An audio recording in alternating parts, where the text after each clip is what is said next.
The Strange Case of Dr Jekyll and Mr Hyde, by Robert Louis Stevenson. Chapter 1. Story of the Door. Mr Utterson the lawyer was a man of a rugged countenance that was never lighted by a smile, cold, scanty, and embarrassed in discourse, backward in sentiment, lean, long, dusty, dreary, and yet somehow lovable. At friendly meetings, when the wine was to his taste, something eminently human beaconed from his eye, something indeed which never found its way into his talk, but which spoke not only in these silent symbols of the after-dinner face, but more often loudly in the acts of his life. He was austere with himself, drank gin when he was alone, to mortify a taste for vintages, and though he enjoyed the theatre, had not crossed the doors of one for 20 years. But he had an approved tolerance for others, sometimes wondering, almost with envy, at the high pressure of spirits involved in their misdeeds, and in any extremity inclined to help rather than reprove. "I incline to Cain's heresy," he used to say quaintly. "I let my brother go to the devil in his own way." In this character it was frequently his fortune to be the last reputable acquaintance and the last good influence in the lives of down-going men, and to such as these, so long as they came about his chambers, he never marked a shade of change in his demeanour. No doubt the feat was easy to Mr Utterson, for he was undemonstrative at the best, and even his friendship seemed to be founded in a similar catholicity of good nature. It is the mark of a modest man to accept his friendly circle ready-made from the hands of opportunity, and that was the lawyer's way. His friends were those of his own blood, or those whom he had known the longest. His affections, like ivy, were the growth of time.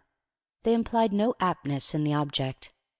Hence, no doubt, the bond that united him to Mr Richard Enfield, his distant kinsman, the well-known man about town.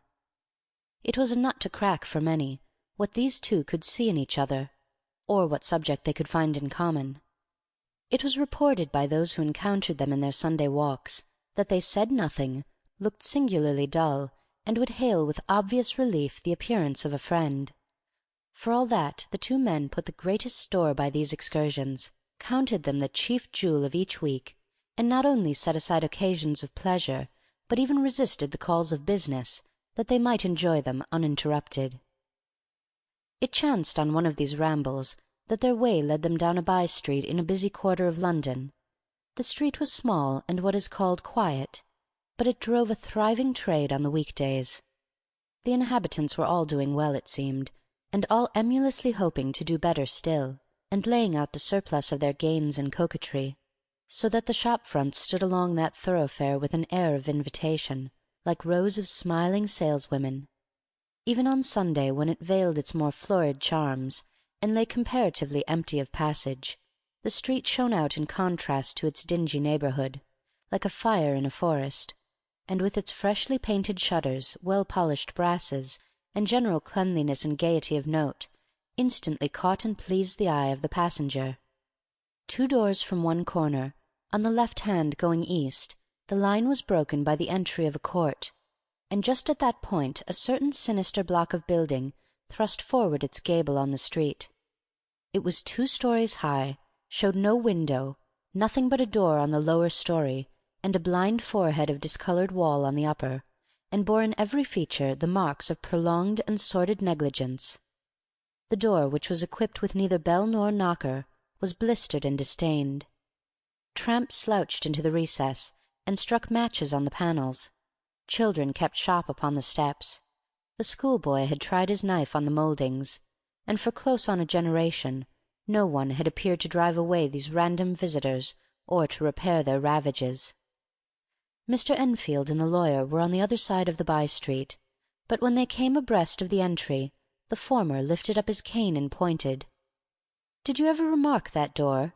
he asked, and when his companion had replied in the affirmative, "It is connected in my mind," added he, "with a very odd story." "Indeed," said Mr Utterson with a slight change of voice. "And what was that?" "Well, it was this way," returned Mr Enfield. "I was coming home from some place at the end of the world, about 3 o'clock of a black winter morning, and my way lay through a part of town where there was literally nothing to be seen but lamps. Street after street, and the folk all asleep. Street after street, all lighted up as if for a procession, and all as empty as a church. Till at last I got into that state of mind when a man listens and listens, and begins to long for the sight of a policeman. All at once I saw two figures, one a little man who was stumping along eastward at a good walk, and the other a girl of maybe 8 or 10, who was running as hard as she was able down a cross street.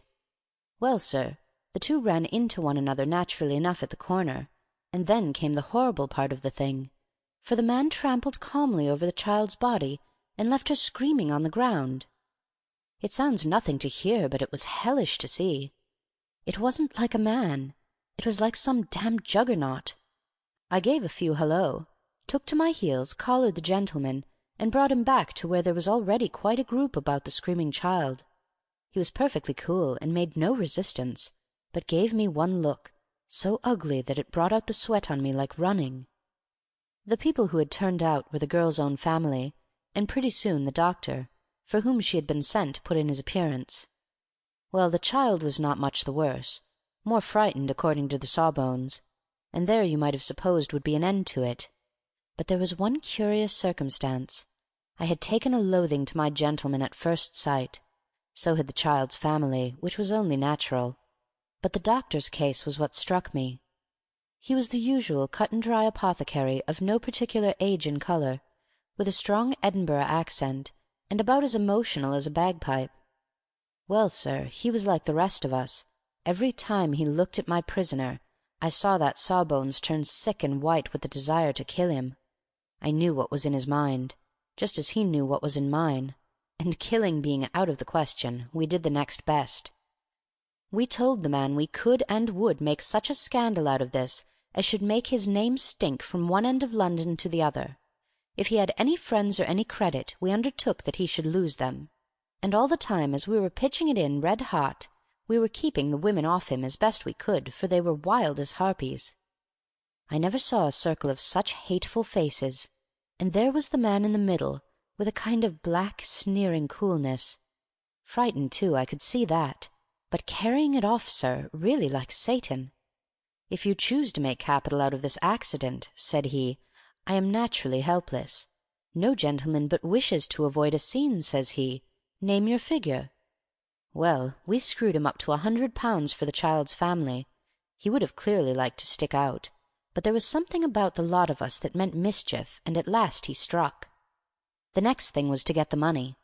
And where do you think he carried us but to that place with the door, whipped out a key, went in, and presently came back with the matter of £10 in gold and a cheque for the balance on Coutts, drawn payable to bearer and signed with a name that I can't mention, though it's one of the points of my story, but it was a name at least very well known and often printed. The figure was stiff, but the signature was good for more than that if it was only genuine. I took the liberty of pointing out to my gentleman that the whole business looked apocryphal, and that a man does not, in real life, walk into a cellar door at 4 in the morning and come out with another man's cheque for close upon £100. But he was quite easy and sneering. Set your mind at rest, says he. I will stay with you till the banks open and cash the cheque myself. So we all set off, the doctor and the child's father, and our friend and myself, and passed the rest of the night in my chambers, and next day when we had breakfasted, went in a body to the bank. I gave in the cheque myself, and I said I had every reason to believe it was a forgery. Not a bit of it. The cheque was genuine. Tut, tut, said Mr. Utterson. I see you feel as I do, said Mr. Enfield. Yes, it's a bad story, for my man was a fellow that nobody could have to do with, a really damnable man, and the person that drew the cheque is the very pink of the proprieties. Celebrated too, and what makes it worse, one of your fellows who do what they call good. Blackmail, I suppose. An honest man paying through the nose for some of the capers of his youth. Blackmail House is what I call the place with the door in consequence, though even that, you know, is far from explaining all, he added, and with the words fell into a vein of musing. From this he was recalled by Mr. Utterson, asking rather suddenly, "And you don't know if the drawer of the cheque lives there?" "A likely place, isn't it?" returned Mr. Enfield. "But I happen to have noticed his address. He lives in some square or other." "And you never asked about the place with the door?" said Mr. Utterson. "No, sir. I had a delicacy," was the reply. "I feel very strongly about putting questions. It partakes too much of the style of the Day of Judgment. You start a question, and it's like starting a stone.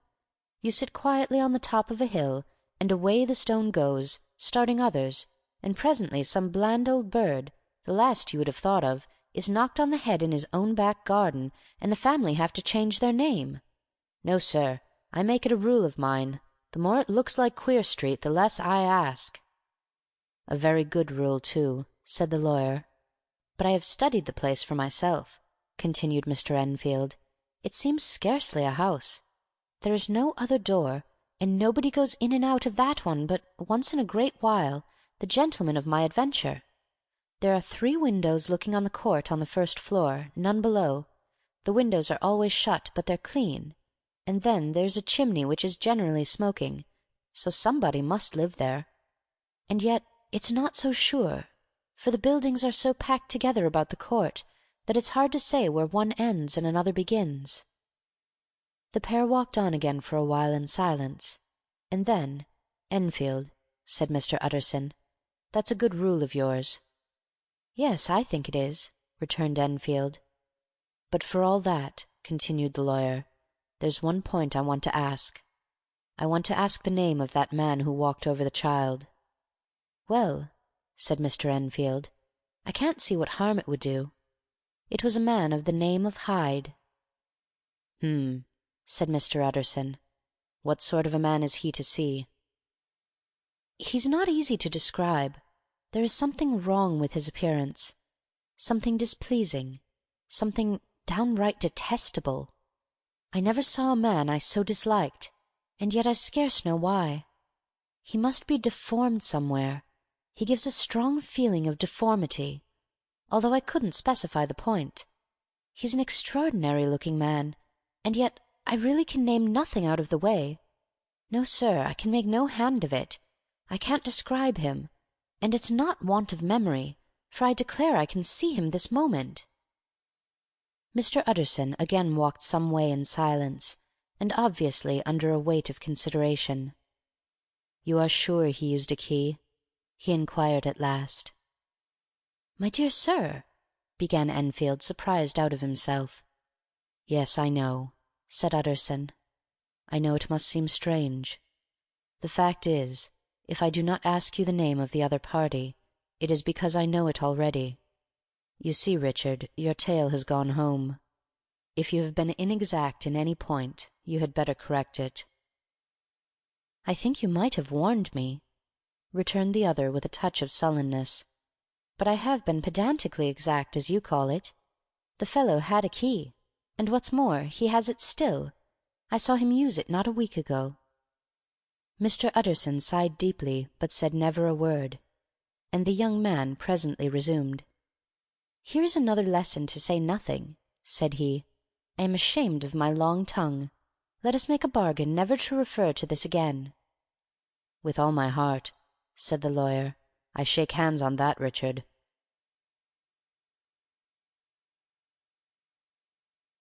Chapter 2.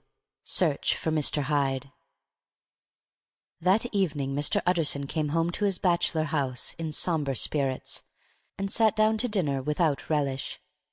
It was his custom of a Sunday, when this meal was over, to sit close by the fire, a volume of some dry divinity on his reading desk, until the clock of the neighbouring church rang out the hour of 12, when he would go soberly and gratefully to bed.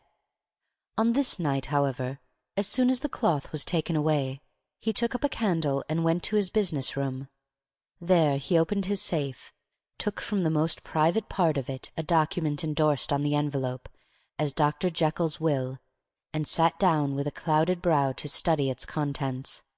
The will was a holograph, for Mr. Utterson, though he took charge of it now that it was made, had refused to lend the least assistance in the making of it.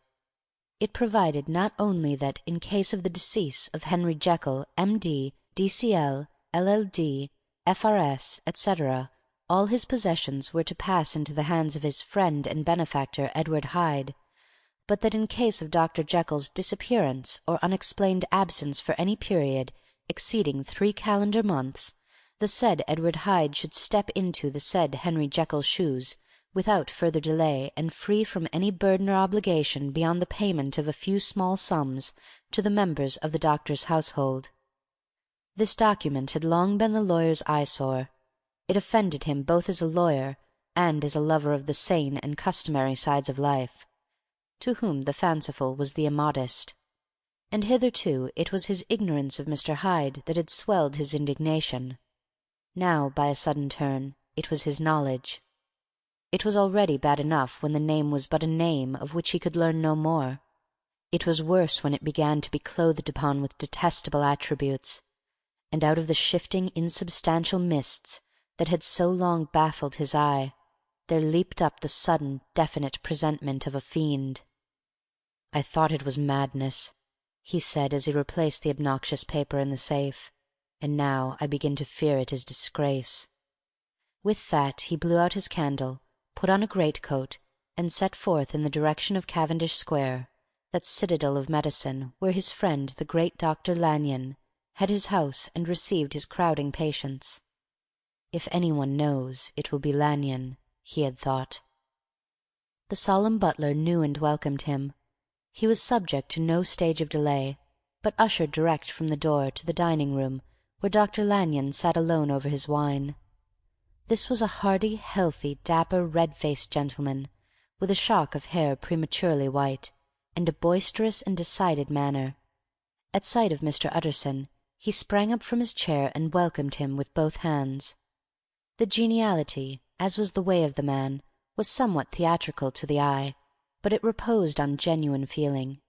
For these two were old friends, old mates both at school and college, both thorough respecters of themselves and of each other, and what does not always follow, men who thoroughly enjoyed each other's company. After a little rambling talk, the lawyer led up to the subject which so disagreeably preoccupied his mind. "I suppose, Lanyon," said he, "you and I must be the 2 oldest friends that Henry Jekyll has." "I wish the friends were younger," chuckled Dr. Lanyon, "but I suppose we are. And what of that? I see little of him now." "Indeed," said Utterson. "I thought you had a bond of common interest." "We had," was the reply, "but it is more than 10 years since Henry Jekyll became too fanciful for me. He began to go wrong in mind, and though of course I continue to take an interest in him, for old sake's sake, as they say, I see and I have seen devilish little of the man." "Such unscientific balderdash," added the doctor, flushing suddenly purple, "would have estranged Damon and Pythias." This little spirit of temper was somewhat of a relief to Mr. Utterson. They have only differed on some point of science, he thought, and being a man of no scientific passions, except in the matter of conveyancing, he even added, "It is nothing worse than that." He gave his friend a few seconds to recover his composure, and then approached the question he had come to put. "Did you ever come across a protégé of his, one Hyde?" he asked. "Hyde?" repeated Lanyon. "No, never heard of him. Since my time." That was the amount of information the lawyer carried back with him to the great, dark bed, on which he tossed to and fro, until the small hours of the morning began to grow large. It was a night of little ease to his toiling mind, toiling in mere darkness and besieged by questions. 6 o'clock struck on the bells of the church that was so conveniently near to Mr. Utterson's dwelling, and still he was digging at the problem. Hitherto it had touched him on the intellectual side alone, but now his imagination also was engaged, or rather enslaved, and as he lay and tossed in the gross darkness of the night and the curtained room, Mr. Enfield's tale went by before his mind in a scroll of lighted pictures. He would be aware of the great field of lamps of a nocturnal city, and then the figure of a man walking swiftly, then of a child running from the doctor's, and then these met, and that human juggernaut trod the child down, and passed on regardless of her screams. Or else he would see a room in a rich house, where his friend lay asleep, dreaming and smiling at his dreams. And then the door of that room would be opened, the curtains of the bed plucked apart, the sleeper recalled, and lo! there would stand by his side a figure to whom power was given, and even at that dead hour he must rise and do its bidding. The figure in these two phases haunted the lawyer all night, and if at any time he dozed over, it was but to see it glide more stealthily through sleeping houses, or move the more swiftly and still the more swiftly, even to dizziness, through wider labyrinths of lamp-lighted city, and at every street corner crush a child and leave her screaming. And still the figure had no face by which he might know it, even in his dreams.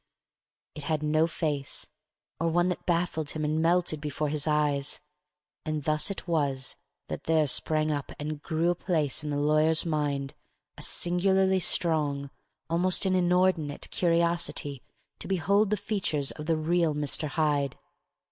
If he could but once set eyes on him, he thought the mystery would lighten and perhaps roll altogether away, as was the habit of mysterious things when well examined. He might see a reason for his friend's strange preference or bondage, call it which you please, and even for the startling clause of the will. At least it would be a face worth seeing, the face of a man who was without bowels of mercy, a face which had but to show itself to raise up in the mind of the unimpressionable Enfield a spirit of enduring hatred. From that time forward Mr. Utterson began to haunt the door in the by-street of shops, in the morning before office hours, at noon when business was plenty and time scarce, at night under the face of the fogged city moon, by all lights and at all hours of solitude or concourse, the lawyer was to be found on his chosen post. If he be Mr. Hyde, he had thought, I shall be Mr. Seek. And at last his patience was rewarded. It was a fine dry night, frost in the air, the streets as clean as a ballroom floor, the lamps unshaken by any wind, drawing a regular pattern of light and shadow. By 10 o'clock, when the shops were closed, the by-street was very solitary, and in spite of the low growl of London from all around, very silent. Small sounds carried far.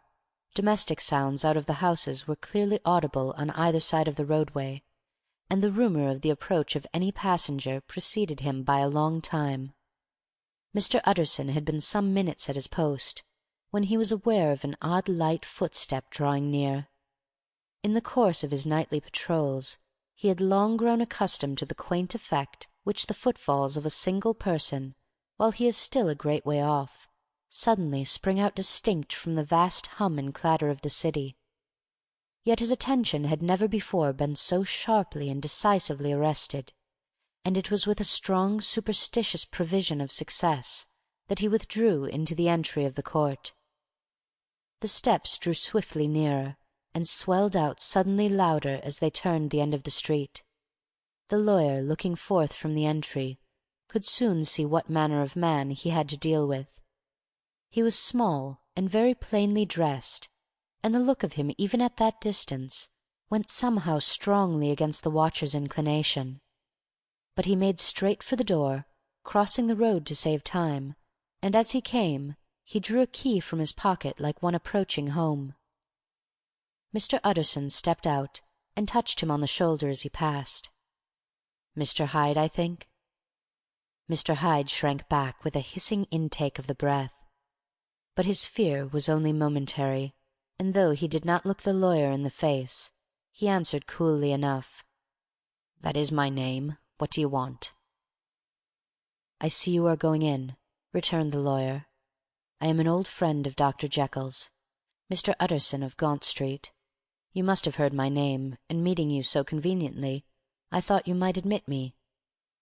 "You will not find Dr. Jekyll. He is from home," replied Mr. Hyde, blowing in the key, and then suddenly, but still without looking up, "How did you know me?" he asked. "On your side," said Mr. Utterson. "Will you do me a favour?" "With pleasure," replied the other. "What shall it be?"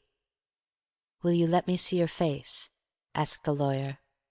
Mr. Hyde appeared to hesitate, and then, as if upon some sudden reflection, fronted about with an air of defiance, and the pair stared at each other pretty fixedly for a few seconds. "Now I shall know you again," said Mr. Utterson. "It may be useful." "Yes," returned Mr. Hyde. "It is as well we have met, and apropos, you should have my address." And he gave a number of a street in Soho. "Good God!" thought Mr. Utterson. "Can he too have been thinking of the will?" But he kept his feelings to himself, and only grunted in acknowledgment of the address. "And now," said the other, "how did you know me?" "By description," was the reply. "Whose description?" "We have common friends," said Mr. Utterson. "Common friends," echoed Mr. Hyde a little hoarsely. "Who are they?" "Jekyll, for instance," said the lawyer. "He never told you!" cried Mr. Hyde with a flush of anger. "I did not think you would have lied." "Come," said Mr. Utterson, "that is not fitting language." The other snarled aloud into a savage laugh, and the next moment, with extraordinary quickness, he had unlocked the door and disappeared into the house. The lawyer stood a while when Mr. Hyde had left him, the picture of disquietude. Then he began slowly to mount the street, pausing every step or two, and putting his hand to his brow, like a man in mental perplexity. The problem he was thus debating as he walked was one of a class that is rarely solved. Mr. Hyde was pale and dwarfish. He gave an impression of deformity, without any nameable malformation. He had a displeasing smile. He had borne himself to the lawyer with a sort of murderous mixture of timidity and boldness, and he spoke with a husky, whispering, and somewhat broken voice. All these were points against him, but not all of these together could explain the hitherto unknown disgust, loathing, and fear with which Mr. Utterson regarded him. "There must be something else," said the perplexed gentleman. "There is something more, if I could find a name for it. God bless me, the man seems hardly human. Something troglodytic, shall we say? Or can it be the old story of Dr. Fell? Or is it the mere radiance of a foul soul that thus transpires through and transfigures its clay content? The last, I think, for, oh, my poor old Harry Jekyll, if I ever read Satan's signature upon a face, it is on that of your new friend." Round the corner from the by-street there was a square of ancient, handsome houses, now for the most part decayed from their high estate, and let in flats and chambers to all sorts and conditions of men, map engravers, architects, shady lawyers, and the agents of obscure enterprise. One house, however, second from the corner, was still occupied entire, and at the door of this, which wore a great air of wealth and comfort, though it was now plunged in darkness, except for the fanlight, Mr. Utterson stopped and knocked. A well-dressed elderly servant opened the door. "Is Dr. Jekyll at home, Poole?" asked the lawyer. "I will see Mr. Utterson," said Poole, admitting the visitor, as he spoke, into a large, low-roofed, comfortable hall paved with flags, warmed, after the fashion of a country house, by a bright open fire, and furnished with costly cabinets of oak. "Will you wait here by the fire, sir, or shall I give you a light in the dining-room?" "Here, thank you," said the lawyer, and he drew near and leaned on the tall fender. This hall, in which he was now left alone, was a pet fancy of his friend the doctor's, and Utterson himself was wont to speak of it as the pleasantest room in London. But to-night there was a shudder in his blood. The face of Hyde sat heavy on his memory. He felt, what was rare with him, a nausea and distaste of life, and in the gloom of his spirits he seemed to read a menace in the flickering of the firelight on the polished cabinets and the uneasy starting of the shadow on the roof. He was ashamed of his relief when Poole presently returned to announce that Dr. Jekyll was gone out. "I saw Mr. Hyde go in by the old dissecting-room, Poole," he said. "Is that right when Dr. Jekyll is from home?" "Quite right, Mr. Utterson, sir," replied the servant. "Mr. Hyde has a key." "Your master seems to repose a great deal of trust in that young man, Poole," resumed the other musingly. "Yes, sir, he does indeed," said Poole. "We have all orders to obey him." "I do not think I ever met Mr. Hyde?" asked Utterson. "Oh dear no, sir. He never dines here," replied the butler. "Indeed, we see very little of him on this side of the house. He mostly comes and goes by the laboratory." "Well, good night, Poole. Good night, Mr. Utterson." And the lawyer set out homeward with a very heavy heart. "Poor Harry Jekyll," he thought. "My mind misgives me he is in deep waters. He was wild when he was young, a long while ago to be sure, but in the law of God there is no statute of limitations. Aye, it must be that. The ghost of some old sin, the cancer of some concealed disgrace, punishment coming, pede claudo, years after memory is forgotten and self-love condoned the fault." And the lawyer, scared on by the thought, brooded awhile on his own past, groping in all the corners of memory, lest by chance some jack-in-the-box of an old iniquity should leap to light there. His past was fairly blameless. Few men could read the rolls of their life with less apprehension, yet he was humbled to the dust by the many ill things he had done, and raised up again into a sober and fearful gratitude by the many he had come so near to doing, yet avoided. And then, by a return on his former subject, he conceived a spark of hope. This Master Hyde, if he were studied, thought he, must have secrets of his own, black secrets by the look of him, secrets compared to which poor Jekyll's worst would be like sunshine. Things cannot continue as they are. It turns me cold to think of this creature stealing like a thief to Harry's bedside. Poor Harry, what a waking! And the danger of it, for if this Hyde suspects the existence of the will, he may grow impatient to inherit. Aye, I must put my shoulders to the wheel, if Jekyll will but let me," he added, "if Jekyll will only let me." For once more he saw before his mind's eye, as clear as transparency, the strange clauses of the will.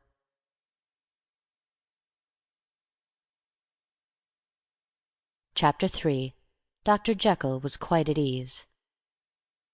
A fortnight later, by excellent good fortune, the doctor gave one of his pleasant dinners to some 5 or 6 old cronies, all intelligent, reputable men, and all judges of good wine, and Mr. Utterson so contrived that he remained behind after the others had departed.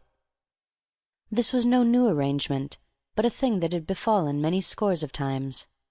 Where Utterson was liked, he was liked well. Hosts loved to detain the dry lawyer when the light-hearted and loose-tongued had already their foot on the threshold.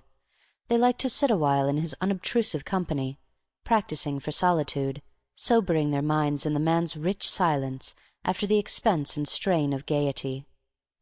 To this rule Dr. Jekyll was no exception, and as he now sat on the opposite side of the fire, a large, well-made, smooth-faced man of 50, with something of a stylish cast perhaps, but every mark of capacity and kindness, you could see by his looks that he cherished for Mr. Utterson a sincere and warm affection. "I have been wanting to speak to you, Jekyll," began the latter. "You know that will of yours." A close observer might have gathered that the topic was distasteful, but the doctor carried it off gaily. "My poor Utterson," said he, "you are unfortunate in such a client. I never saw a man so distressed as you were by my will, unless it were that hide-bound pedant Lanyon, at what he called my scientific heresies. Oh, I know he's a good fellow, you needn't frown. An excellent fellow, and I always meant to see more of him, but a hide-bound pedant for all that, an ignorant, blatant pedant. I was never more disappointed in any man than Lanyon." "You know I never approved of it," pursued Utterson, ruthlessly disregarding the fresh topic. "My will? Yes, certainly, I know that," said the doctor, a trifle sharply. "You have told me so." "Well, I tell you so again," continued the lawyer. "I have been learning something of young Hyde." The large, handsome face of Dr. Jekyll grew pale to the very lips, and there came a blackness about his eyes. "I do not care to hear more," said he.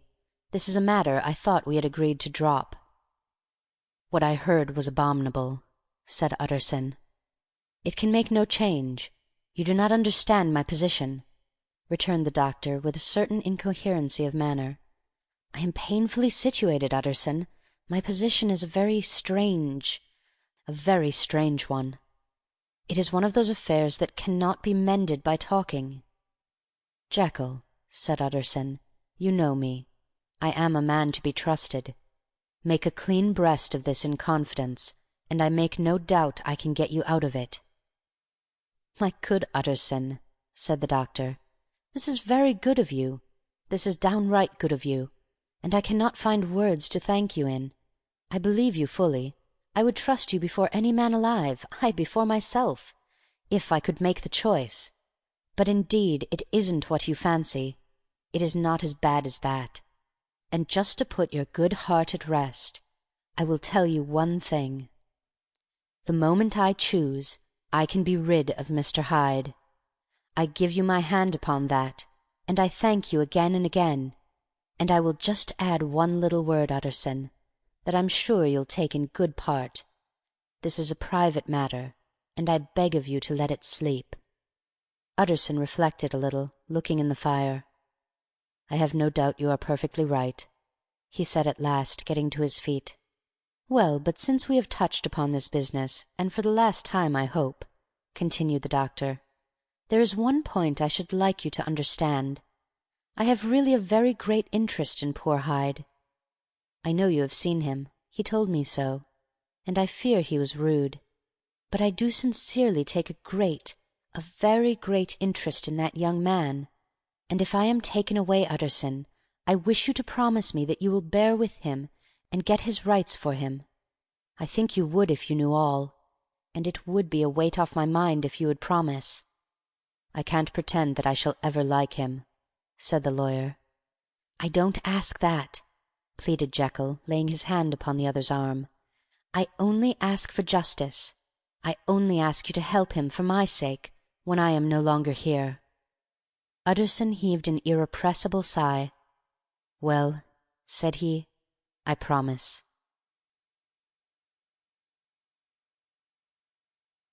Chapter 4. The Carew Murder Case. Nearly a year later, in the month of October 18 , London was startled by a crime of singular ferocity, and rendered all the more notable by the high position of the victim. The details were few and startling. A maidservant, living alone in a house not far from the river, had gone upstairs to bed about 11. Although a fog rolled over the city in the small hours, the early part of the night was cloudless, and the lane, which the maid's window overlooked, was brilliantly lit by the full moon. It seems she was romantically given, for she sat down upon her box, which stood immediately under the window, and fell into a dream of musing. Never, she used to say with streaming tears when she narrated the experience, never had she felt more at peace with all men, or thought more kindly of the world. And as she so sat, she became aware of an aged, beautiful gentleman with white hair, drawing near along the lane, and advancing to meet him, another and very small gentleman, to whom at first she paid less attention. When they had come within speech, which was just under the maid's eyes, the older man bowed and accosted the other with a very pretty manner of politeness. It did not seem as if the subject of his address were of great importance.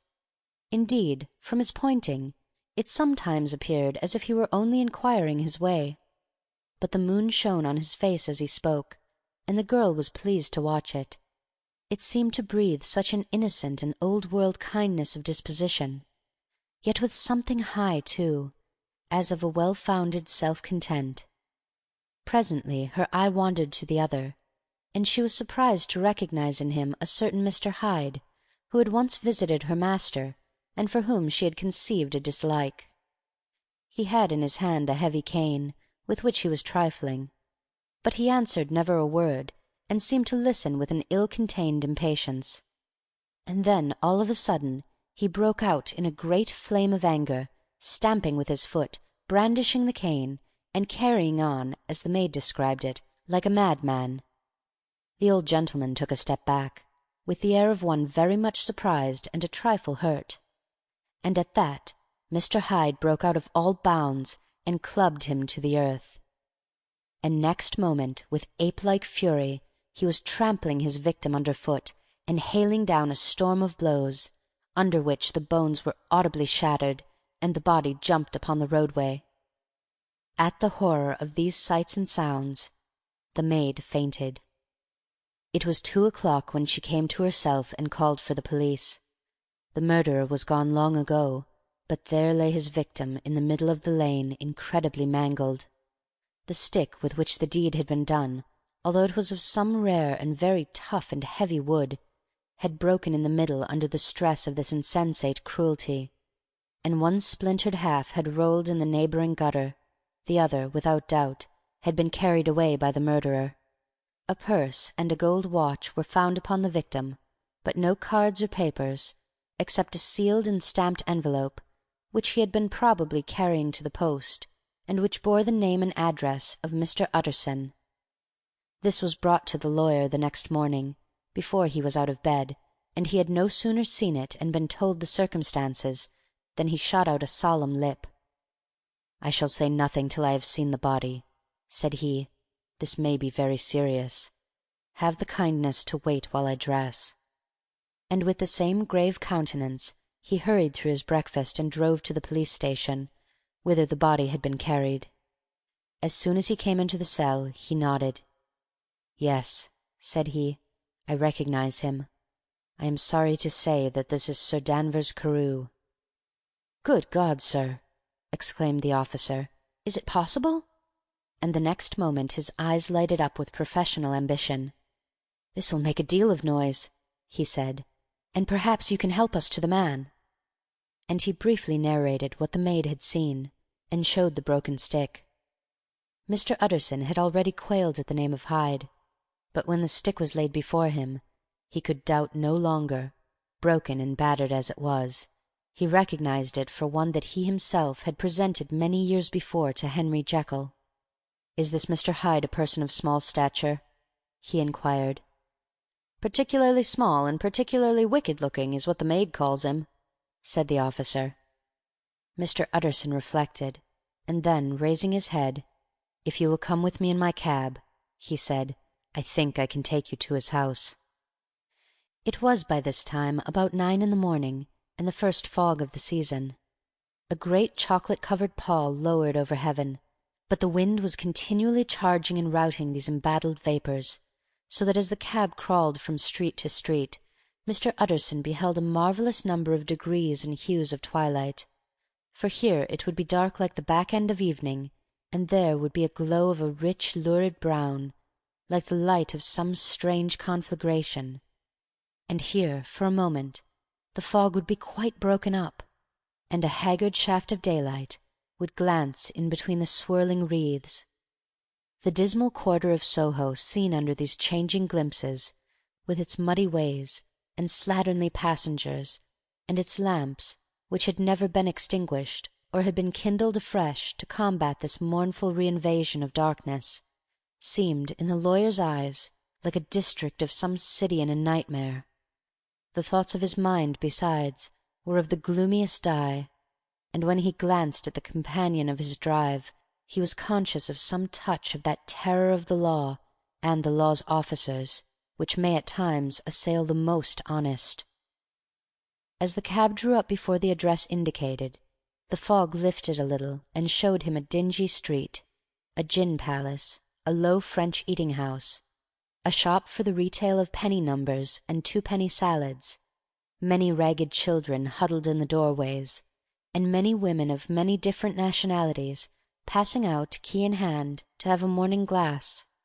And the next moment the fog settled down again upon that part, as brown as umber, and cut him off from his blackguardly surroundings. This was the home of Henry Jekyll's favourite, a man who was heir to 250,000 sterling. An ivory-faced and silvery-haired old woman opened the door. She had an evil face, smoothed by hypocrisy, but her manners were excellent. Yes, she said, this was Mr. Hyde's, but he was not at home. He had been in that night very late, but he had gone away again in less than an hour. There was nothing strange in that.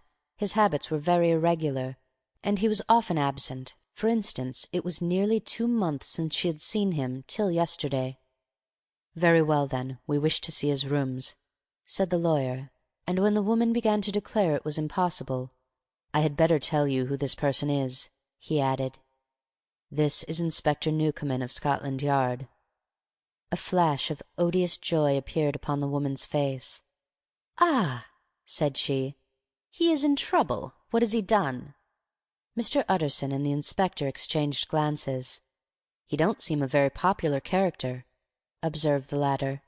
"And now, my good woman, just let me and this gentleman have a look about us."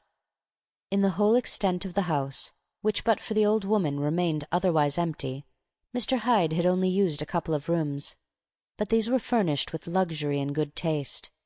A closet was filled with wine, the plate was of silver, the napery elegant, a good picture hung on the walls, a gift, as Utterson supposed, from Henry Jekyll, who was much of a connoisseur, and the carpets were of many piles and agreeable in colour. At this moment, however, the rooms bore every mark of having been recently and hurriedly ransacked. Clothes lay about the floor, with their pockets inside out, lock-fast drawers stood open, and on the hearth there lay a pile of grey ashes, as though many papers had been burned. From these embers the inspector disinterred the butt end of a green cheque-book, which had resisted the action of the fire. The other half of the stick was found behind the door, and as this clinched his suspicions, the officer declared himself delighted. A visit to the bank, where several £1,000s were found to be lying to the murderer's credit, completed his gratification. "You may depend upon it, sir," he told Mr. Utterson, "I have him in my hand.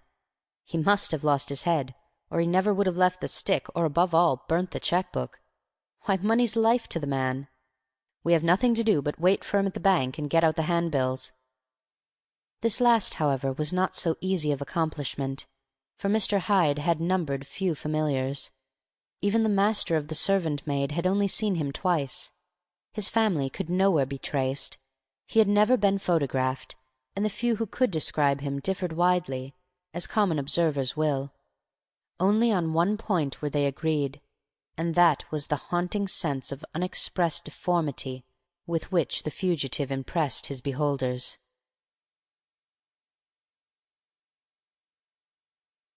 Chapter 5. Incident of the Letter. It was late in the afternoon when Mr. Utterson found his way to Dr. Jekyll's door, where he was at once admitted by Poole, and carried down by the kitchen offices and across a yard which had once been a garden, to the building which was indifferently known as the laboratory or dissecting rooms. The doctor had bought the house from the heirs of a celebrated surgeon, and his own tastes, being rather chemical than anatomical, had changed the destination of the block at the bottom of the garden. It was the first time that the lawyer had been received in that part of his friend's quarters, and he eyed the dingy windowless structure with curiosity, and gazed around with a distasteful sense of strangeness as he crossed the theatre, once crowded with eager students and now lying gaunt and silent, the tables laden with chemical apparatus, the floors strewn with crates and littered with packing straw, and the light falling dimly through the foggy cupola. At the further end a flight of stairs mounted to a door covered with red baize, and through this Mr. Utterson was at last received into the doctor's cabinet. It was a large room fitted round with glass presses, furnished, among other things, with a cheval-glass and a business-table, and looking out upon the court by 3 dusty windows barred with iron. The fire burnt in the grate. A lamp was set lighted on the chimney-shelf. For even in the houses the fog began to lie thickly, and there, close up to the warmth, sat Dr. Jekyll, looking deathly sick. He did not rise to meet his visitor, but held out a cold hand and bade him welcome in a changed voice. "And now," said Mr. Utterson, as soon as Poole had left them, "you have heard the news?" The doctor shuddered. "They were crying it in the square," he said. "I heard them in my dining-room." "One word," said the lawyer. "Carew was my client, but so are you, and I want to know what I am doing. You have not been mad enough to hide this fellow?" "Utterson, I swear to God," cried the doctor, "I swear to God I will never set eyes on him again. I bind my honour to you that I am done with him in this world. It is all at an end. and indeed he does not want my help. You do not know him as I do. He is safe. He is quite safe. Mark my words, he will never more be heard of." The lawyer listened gloomily. He did not like his friend's feverish manner. "You seem pretty sure of him," said he, "and for your sake I hope you may be right. If it came to a trial, your name might appear." "I am quite sure of him," replied Jekyll. "I have grounds for certainty that I cannot share with any one. But there is one thing on which you may advise me. I have received a letter, and I am at a loss whether I should show it to the police. I should like to leave it in your hands, Utterson. You would judge wisely, I am sure. I have so great a trust in you." "You fear, I suppose, that it might lead to his detection?" asked the lawyer. "No," said the other. "I cannot say that I care what becomes of Hyde. I am quite done with him. I was thinking of my own character, which this hateful business has rather exposed." Utterson ruminated a while. He was surprised at his friend's selfishness, and yet relieved by it. "Well," said he at last, "let me see the letter." The letter was written in an odd upright hand, and signed Edward Hyde, and it signified, briefly enough, that the writer's benefactor, Dr Jekyll, whom he had so long unworthily repaid for 1,000 generosities, need labour under no alarm for his safety, as he had means of escape on which he placed a sure dependence. The lawyer liked this letter well enough. It put a better colour on the intimacy than he had looked for, and he blamed himself for some of his past suspicions. "Have you the envelope?" he asked. "I burned it," replied Jekyll, "before I thought what I was about. But it bore no postmark. The note was handed in." "Shall I keep this and sleep upon it?" asked Utterson. "I wish you to judge for me entirely," was the reply. "I have lost confidence in myself." "Well, I shall consider," returned the lawyer. "And now, one word more. It was Hyde who dictated the terms in your will about that disappearance?" The doctor seemed seized with a qualm of faintness. He shut his mouth tight and nodded. "I knew it," said Utterson. "He meant to murder you. You had a fine escape." "I have had what is far more to the purpose," returned the doctor solemnly. "I have had a lesson. O God, Utterson, what a lesson I have had!" And he covered his face for a moment with his hands. On his way out the lawyer stopped and had a word or two with Poole. "By the by," said he, "there was a letter handed in to-day. What was the messenger like?" But Poole was positive nothing had come except by post. "And only circulars by that," he added. This news sent off the visitor with his fears renewed. Plainly the letter had come by the laboratory door. Possibly, indeed, it had been written in the cabinet, and if that were so, it must be differently judged, and handled with more caution. The newsboys, as he went, were crying themselves hoarse along the footways. "Special edition! Shocking murder of an MP!" That was the funeral oration of one friend and client, and he could not help a certain apprehension lest the good name of another should be sucked down in the eddy of the scandal. It was at least a ticklish decision that he had to make, and self-reliant as he was by habit, he began to cherish a longing for advice. It was not to be had directly, but perhaps, he thought, it might be fished for. Presently after he sat on one side of his own hearth, with Mr Guest, his head clerk, upon the other, and midway between, at a nicely calculated distance from the fire, a bottle of a particular old wine that had long dwelt unsunned in the foundations of his house. The fog still slept on the wing above the drowned city, where the lamps glimmered like carbuncles, and through the muffle and smother of these fallen clouds the procession of the town's life was still rolling in through the great arteries with a sound as of a mighty wind. But the room was gay with firelight. In the bottle the acids were long ago resolved.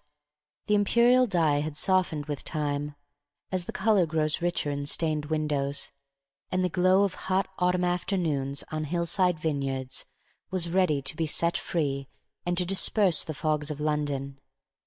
Insensibly the lawyer melted. There was no man from whom he kept fewer secrets than Mr Guest, and he was not always sure that he kept as many as he meant. Guest had often been on business to the doctor's. He knew Poole. He could scarce have failed to hear of Mr. Hyde's familiarity about the house. He might draw conclusions. Was it not well, then, that he should see a letter which put that mystery to right? And above all, since Guest, being a great student and critic of handwriting, would consider the step natural and obliging? The clerk, besides, was a man of counsel. He could scarce read so strange a document without dropping a remark, and by that remark Mr. Utterson might shape his future course. "This is a sad business about Sir Danvers," he said. "Yes, sir, indeed. It has elicited a great deal of public feeling," returned Guest. "The man, of course, was mad." "I should like to hear your views on that," replied Utterson. "I have a document here in his handwriting. It is between ourselves, for I scarce know what to do about it. It is an ugly business at the best, but there it is. Quite in your way, a murderer's autograph." Guest's eyes brightened, and he sat down at once and studied it with passion. "No, sir," he said, "not mad, but it is an odd hand." "And by all accounts a very odd writer," added the lawyer. Just then the servant entered with a note. "Is that from Dr. Jekyll, sir?" inquired the clerk. "I thought I knew the writing. Anything private, Mr. Utterson?" "Only an invitation to dinner. Why, do you want to see it?" "One moment, I thank you, sir." And the clerk laid the 2 sheets of paper alongside, and sedulously compared their contents. "Thank you, sir," he said at last, returning both. "It is a very interesting autograph." There was a pause, during which Mr. Utterson struggled with himself. "Why did you compare them, Guest?" he inquired suddenly. "Well, sir," returned the clerk, "there is a rather singular resemblance. The 2 hands are in many points identical, only differently sloped." "Rather quaint," said Utterson. "It is, as you say, rather quaint," returned Guest. "I wouldn't speak of this note, you know," said the master. "No, sir," said the clerk. "I understand." But no sooner was Mr. Utterson alone that night than he locked the note into his safe, where it reposed from that time forward. "What!" he thought. "Henry Jekyll forged for a murderer!" And his blood ran cold in his veins.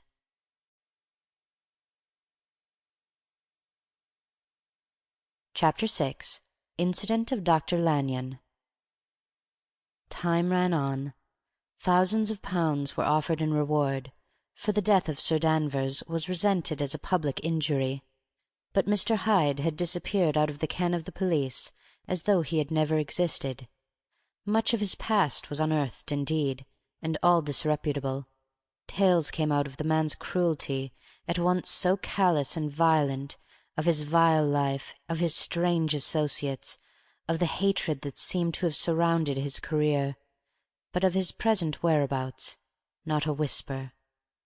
From the time he had left the house in Soho on the morning of the murder, he was simply blotted out, and gradually, as time grew on, Mr. Utterson began to recover from the hotness of his alarm, and to grow more at quiet with himself. The death of Sir Danvers was, to his way of thinking, more than paid for by the disappearance of Mr. Hyde. Now that that evil influence had been withdrawn, a new life began for Dr. Jekyll. He came out of his seclusion, renewed relations with his friends, became once more their familiar guest and entertainer, and whilst he had always been known for charities, he was now no less distinguished for religion. He was busy, he was much in the open air, he did good, his face seemed to open and brighten, as if with an inward consciousness of service, and for more than 2 months the doctor was at peace. On the 8th of January Utterson had dined at the doctor's with a small party. Lanyon had been there, and the face of the host had looked from one to the other as in the old days when the trio were inseparable friends. On the 12th, and again on the 14th, the door was shut against the lawyer. The doctor was confined to the house, Poole said, and saw no one. On the 15th he tried again, and was again refused. and having now been used for the last 2 months to see his friend almost daily, he found this return of solitude to weigh upon his spirits. The 5th night he had in guest to dine with him, and the 6th he betook himself to Dr. Lanyon's. There at least he was not denied admittance, but when he came in he was shocked at the change which had taken place in the doctor's appearance. He had his death warrant written legibly upon his face. The rosy man had grown pale, his flesh had fallen away, he was visibly balder and older. And yet it was not so much these tokens of a swift physical decay that arrested the lawyer's notice, as a look in the eye and quality of manner that seemed to testify to some deep-seated terror of the mind. It was unlikely that the doctor should fear death, and yet that was what Utterson was tempted to suspect. Yes, he thought, he is a doctor. He must know his own state, and that his days are counted, and the knowledge is more than he can bear. And yet, when Utterson remarked on his ill looks, it was with an air of great firmness that Lanyon declared himself a doomed man. "I have had a shock," he said, "and I shall never recover. It is a question of weeks. Well, life has been pleasant. I liked it, yes, sir. I used to like it. I sometimes think if we knew all, we should be more glad to get away." "Jekyll is ill too," observed Utterson. "Have you seen him?" But Lanyon's face changed, and he held up a trembling hand. "I wish to see or hear no more of Dr. Jekyll," he said in a loud, unsteady voice. "I am quite done with that person, and I beg that you will spare me any allusion to one whom I regard as dead." "Tut, tut," said Mr. Utterson, and then after a considerable pause, "Can't I do anything?" he inquired. "We are 3 very old friends, Lanyon. We shall not live to make others." "Nothing can be done," returned Lanyon. "Ask himself." "He will not see me," said the lawyer. "I am not surprised at that," was the reply. "Some day, Utterson, after I am dead, you may perhaps come to learn the right and wrong of this. I cannot tell you. And in the meantime, if you can sit and talk with me of other things, for God's sake stay and do so. But if you cannot keep clear of this accursed topic, then in God's name go, for I cannot bear it." As soon as he got home, Utterson sat down and wrote to Jekyll, complaining of his exclusion from the house, and asking the cause of this unhappy break with Lanyon, and the next day brought him a long answer, often very pathetically worded, and sometimes darkly mysterious in drift. The quarrel with Lanyon was incurable. "I do not blame our old friend," Jekyll wrote, "but I share his view that we must never meet. I mean from henceforth to lead a life of extreme seclusion. You must not be surprised, nor must you doubt my friendship, if my door is often shut, even to you. You must suffer me to go my own dark way. I have brought on myself a punishment and a danger that I cannot name. If I am the chief of sinners, I am the chief of sufferers also. I could not think that this earth contained a place for suffering and terrors so unmanning, and you can do but one thing, Utterson, to lighten this destiny, and that is to respect my silence." Utterson was amazed. The dark influence of Hyde had been withdrawn. The doctor had returned to his old tasks and amities. A week ago the prospect had smiled with every promise of a cheerful and an honoured age. And now, in a moment, friendship and peace of mind, and the whole tenor of his life were wrecked. So great and unprepared a change pointed to madness, but in view of Lanyon's manner and words, there must lie for it some deeper ground. A week afterwards Dr. Lanyon took to his bed, and in something less than a fortnight he was dead. The night after the funeral, at which he had been sadly affected, Utterson locked the door of his business-room, and sitting there by the light of a melancholy candle, drew out and set before him an envelope addressed by the hand and sealed with the seal of his dead friend. Private, for the hands of G. J. Utterson alone, and in case of his predecease to be destroyed unread. So it was emphatically superscribed, and the lawyer dreaded to behold the contents. I have buried one friend to-day, he thought. What if this should cost me another? And then he condemned the fear as a disloyalty, and broke the seal. Within there was another enclosure, likewise sealed, and marked upon the cover as not to be opened till the death or disappearance of Dr. Henry Jekyll. Utterson could not trust his eyes. Yes, it was disappearance, here again, as in the mad will which he had so long ago restored to its author. Here again were the idea of a disappearance, and the name of Henry Jekyll bracketed. But in the will that idea had sprung from the sinister suggestion of the man Hyde. It was set there with a purpose all too plain and horrible.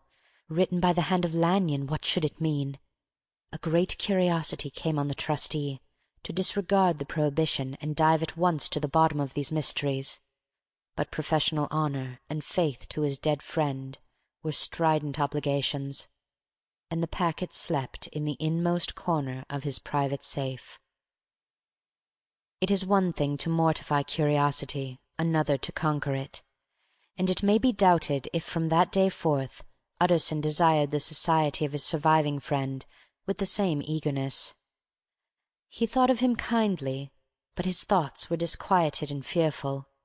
He went to call, indeed, but he was perhaps relieved to be denied admittance.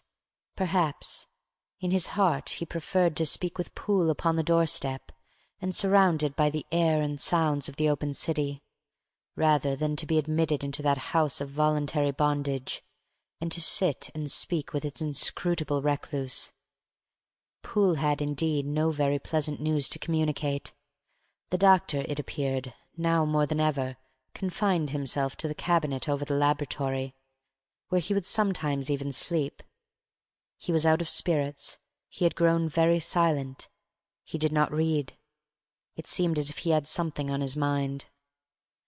Utterson became so used to the unvarying character of these reports that he fell off little by little in the frequency of his visits. Chapter 7. Incident at the Window. It chanced on Sunday, when Mr. Utterson was on his usual walk with Mr. Enfield, that their way lay once again through the by-street, and that when they came in front of the door, both stopped to gaze on it. "Well," said Enfield, "that story's at an end at least. We shall never see more of Mr. Hyde." "I hope not," said Utterson. "Did I ever tell you that I once saw him and shared your feelings of repulsion?" "It was impossible to do the one without the other," returned Enfield. "And by the way, what an ass you must have thought me, not to know that this was a back way to Dr. Jekyll's. It was partly your own fault that I found it out even when I did." "So you found it out, did you?" said Utterson. "But if that be so, we may step into the court and take a look at the windows. To tell you the truth, I am uneasy about poor Jekyll, and even outside I feel as if the presence of a friend might do him good."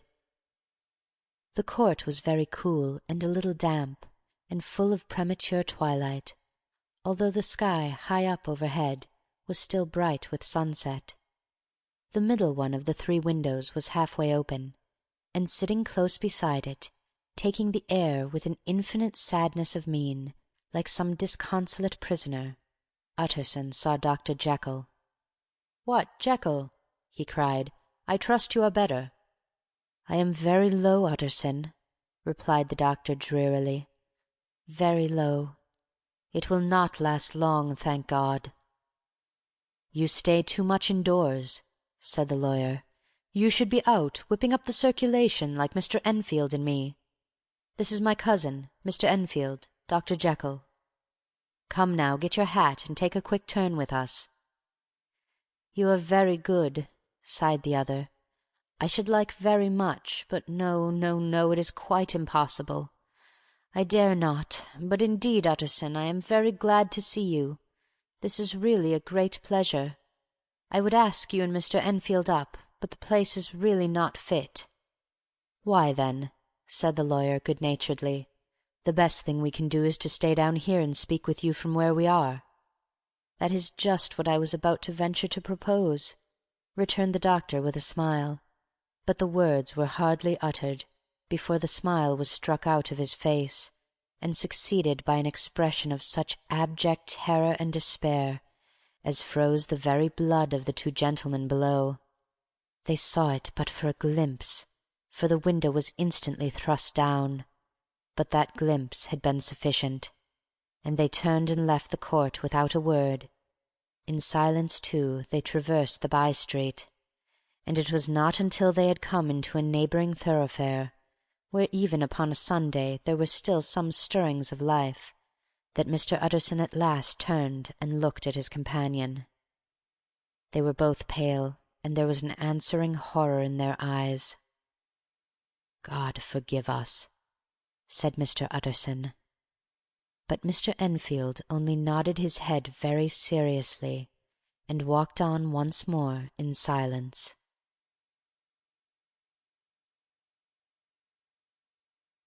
Chapter 8. The Last Night. Mr. Utterson was sitting by his fireside one evening after dinner, when he was surprised to receive a visit from Poole. "Bless me, Poole, what brings you here?" he cried, and then taking a second look at him, "What ails you?" He added, "Is the doctor ill?" "Mr. Utterson," said the man, "there is something wrong." "Take a seat, and here is a glass of wine for you," said the lawyer. "Now take your time, and tell me plainly what you want." "You know the doctor's way, sir," replied Poole, "and how he shuts himself up. Well, he's shut up again in the cabinet, and I don't like it, sir. I wish I may die if I like it. Mr. Utterson, sir, I'm afraid." "Now, my good man," said the lawyer, "be explicit. What are you afraid of?" "I've been afraid for about a week," returned Poole, doggedly disregarding the question, "and I can bear it no more." The man's appearance amply bore out his words. His manner was altered for the worse, and except for the moment when he had first announced his terror, he had not once looked the lawyer in the face. Even now he sat with the glass of wine untasted on his knee, and his eyes directed to a corner of the floor. "I can bear it no more," he repeated. "Come," said the lawyer. "I see you have some good reason, Poole. I see there is something seriously amiss. Try to tell me what it is." "I think there's been foul play," said Poole hoarsely. "Foul play?" cried the lawyer, a good deal frightened, and rather inclined to be irritated in consequence. "What foul play? What does the man mean?" "I daren't say, sir," was the answer. "But will you come along with me and see for yourself?" Mr. Utterson's only answer was to rise and get his hat and greatcoat, but he observed with wonder the greatness of the relief that appeared upon the butler's face, and perhaps with no less, that the wine was still untasted when he set it down to follow. It was a wild, cold, seasonable night of March, with a pale moon lying on her back as though the wind had tilted her, and flying wrack of the most diaphanous and lawny texture. The wind made talking difficult, and flecked the blood into the face. It seemed to have swept the streets unusually bare of passengers besides, for Mr. Utterson thought he had never seen that part of London so deserted. He could have wished it otherwise. Never in his life had he been conscious of so sharp a wish to see and touch his fellow-creatures, for struggle as he might, there was borne in upon his mind a crushing anticipation of calamity. The square, when they got there, was full of wind and dust, and the thin trees in the garden were lashing themselves along the railing. Poole, who had kept all the way a pace or two ahead, now pulled up in the middle of the pavement, and in spite of the biting weather, took off his hat and mopped his brow with a red pocket-handkerchief. But for all the hurry of his coming, these were not the dews of exertion that he wiped away, but the moisture of some strangling anguish, for his face was white, and his voice, when he spoke, harsh and broken. "Well, sir," he said, "here we are, and God grant there be nothing wrong." "Amen, Poole," said the lawyer. Thereupon the servant knocked in a very guarded manner. The door was opened on the chain, and a voice asked from within, "Is that you, Poole?" "It's all right," said Poole. "Open the door." The hall, when they entered it, was brightly lighted up. The fire was built high, and about the hearth the whole of the servants, men and women, stood huddled together like a flock of sheep. At the sight of Mr. Utterson, the housemaid broke into hysterical whimpering, and the cook, crying out, "Bless God, it's Mr. Utterson!" ran forward as if to take him in her arms. "What? What? Are you all here?" said the lawyer peevishly. "Very irregular, very unseemly. Your master would be far from pleased." "They're all afraid," said Poole. Blank silence followed, no one protesting. Only the maid lifted her voice and now wept loudly. "Hold your tongue," Poole said to her, with a ferocity of accent that testified to his own jangled nerves.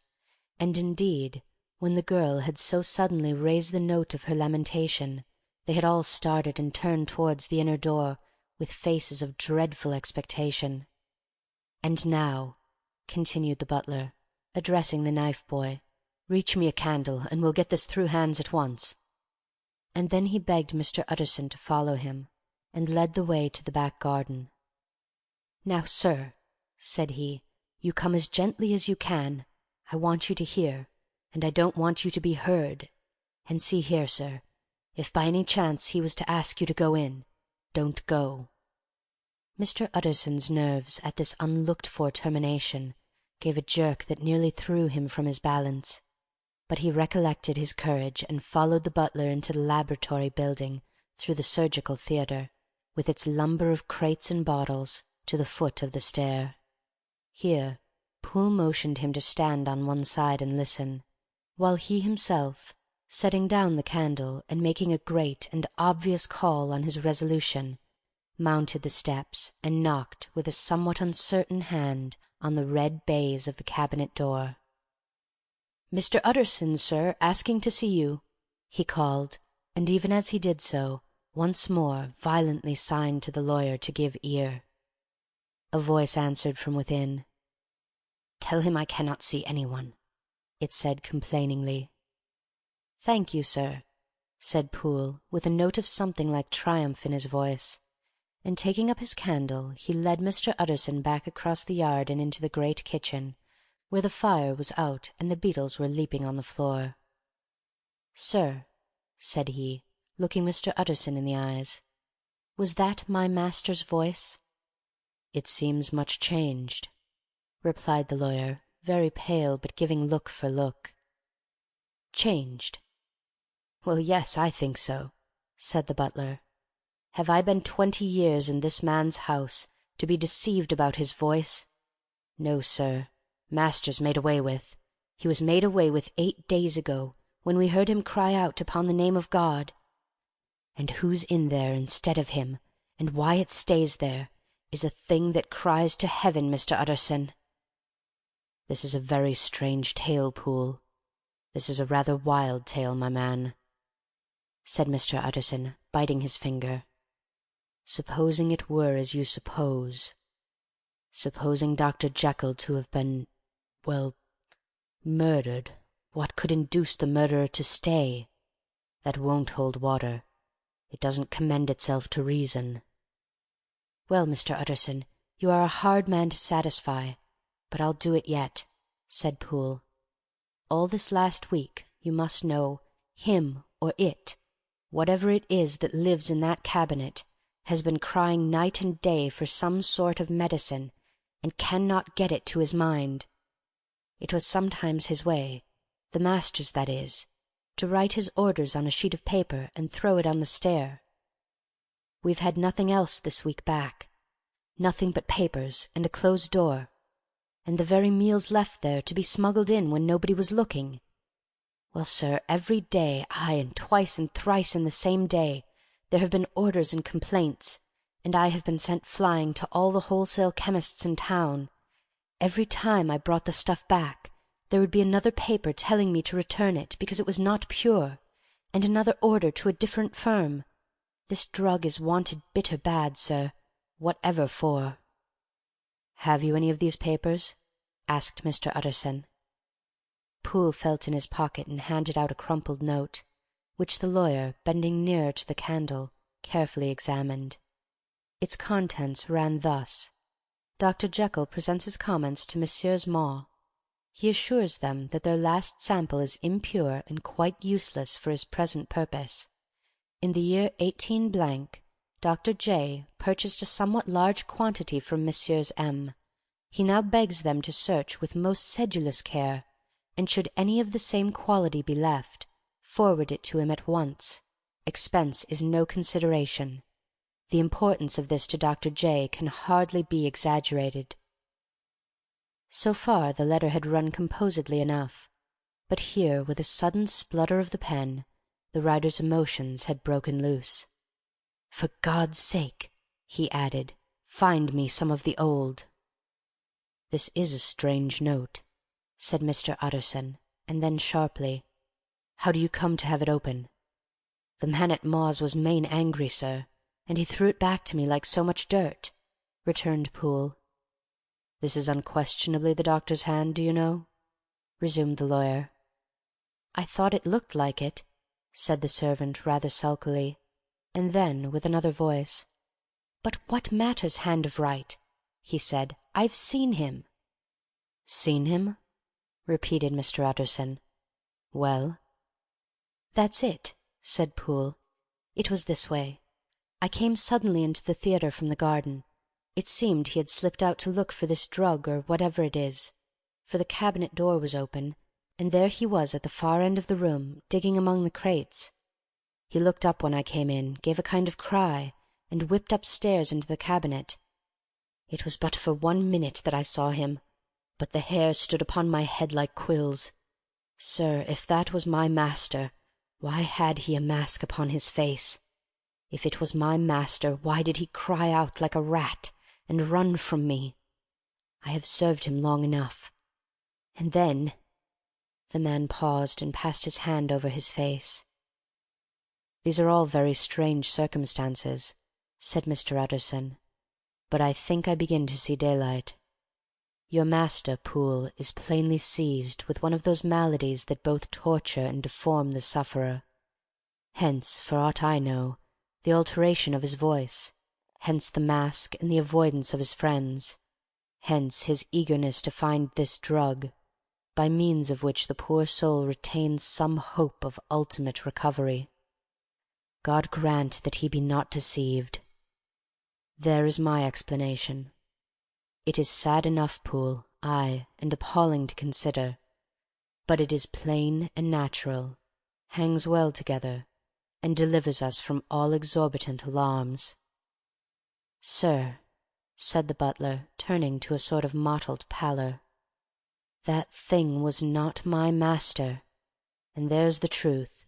My master," here he looked around him and began to whisper, "is a tall, fine build of a man, and this was more of a dwarf." Utterson attempted to protest. "Oh, sir," cried Poole, "do you think I do not know my master after 20 years? Do you think I do not know where his head comes to in the cabinet door, where I saw him every morning of my life? No, sir, that thing in the mask was never Dr. Jekyll. God knows what it was, but it was never Dr. Jekyll.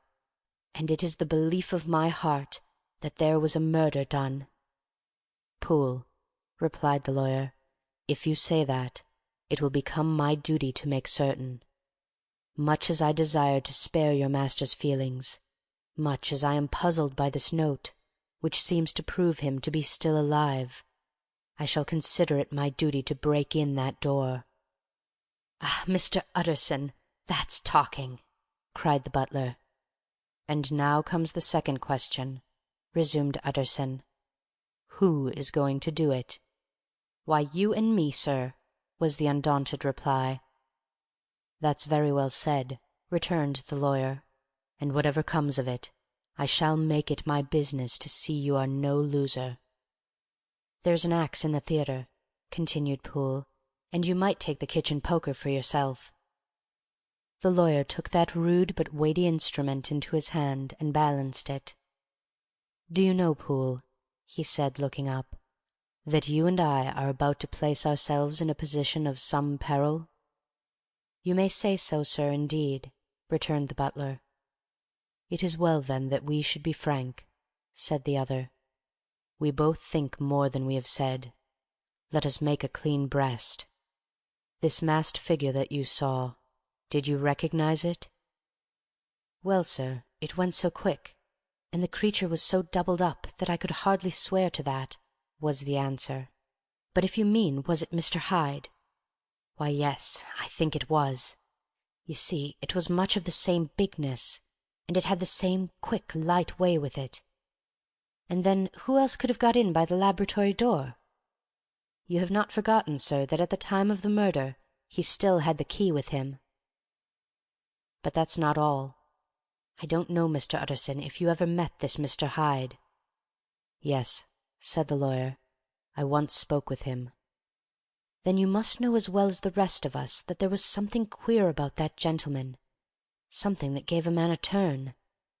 I don't know rightly how to say it, sir, beyond this, that you felt in your marrow kind of cold and thin." "I own I felt something of what you describe," said Mr. Utterson. "Quite so, sir," returned Poole. "Well, when that masked thing like a monkey jumped from among the chemicals and whipped into the cabinet, it went down my spine like ice. Oh, I know it's not evidence, Mr. Utterson. I'm book-learned enough for that.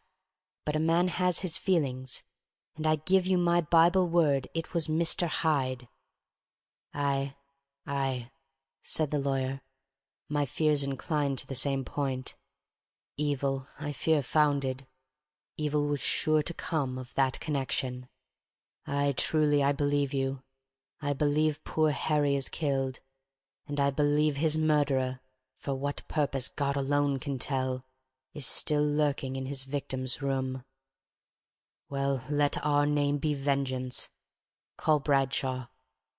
The footman came at the summons, very white and nervous. "Put yourself together, Bradshaw," said the lawyer.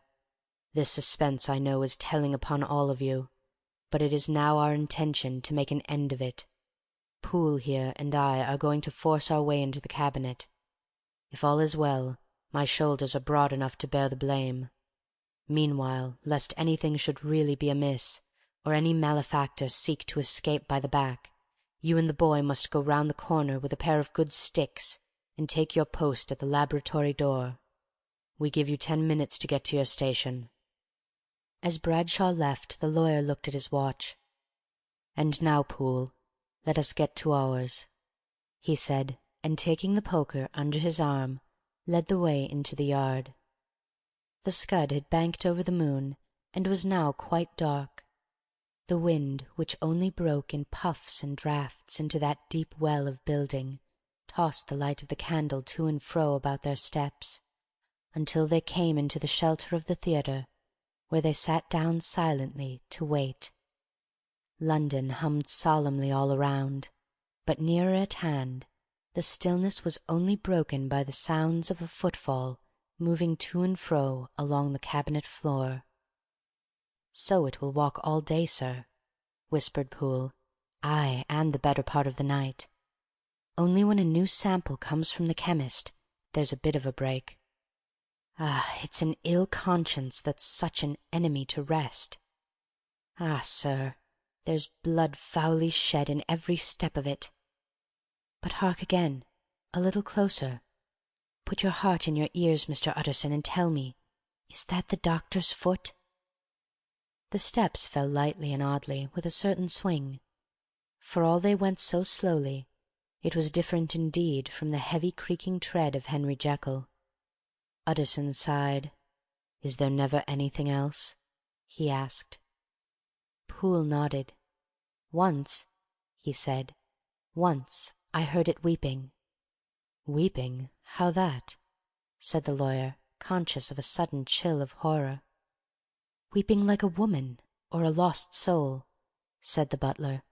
"I came away with that upon my heart that I could have wept too." But now the 10 minutes drew to an end. Poole disinterred the axe from under a stack of packing straw. The candle was set upon the nearest table to light them to the attack, and they drew near with bated breath to where that patient foot was still going up and down, in the quiet of the night. "Jekyll," cried Utterson, with a loud voice, "I demand to see you." He paused a moment, but there came no reply. "I give you fair warning. Our suspicions are aroused, and I must and shall see you," he resumed. "If not by fair means, then by foul. If not of your consent, then by brute force."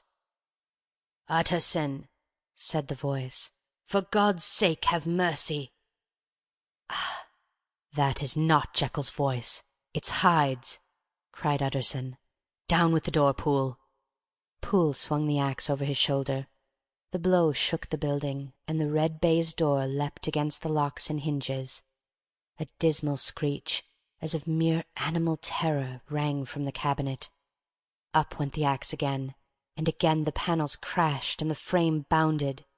4 times the blow fell, but the wood was tough and the fittings were of excellent workmanship, and it was not until the 5th that the lock burst and the wreck of the door fell inwards on the carpet. The besiegers, appalled by their own riot and the stillness that had succeeded, stood back a little and peered in. There lay the cabinet before their eyes in the quiet lamplight, a good fire glowing and chattering on the hearth, the kettle singing its thin strain, a drawer or two open, papers neatly set forth on the business table, and nearer the fire the things laid out for tea. The quietest room, you would have said, and but for the glazed presses full of chemicals, the most commonplace that night in London.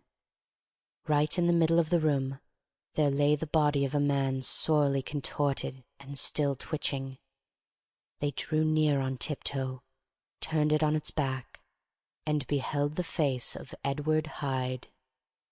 He was dressed in clothes far too large for him, clothes of the doctor's bigness. The cords of his face still moved with semblance of life, but life was quite gone, and by the crushed phial in the hand and the strong smell of kernels that hung upon the air, Utterson knew that he was looking on the body of a self-destroyer. "We have come too late," he said sternly, "whether to save or punish. Hyde has gone to his account, and it only remains for us to find the body of your master."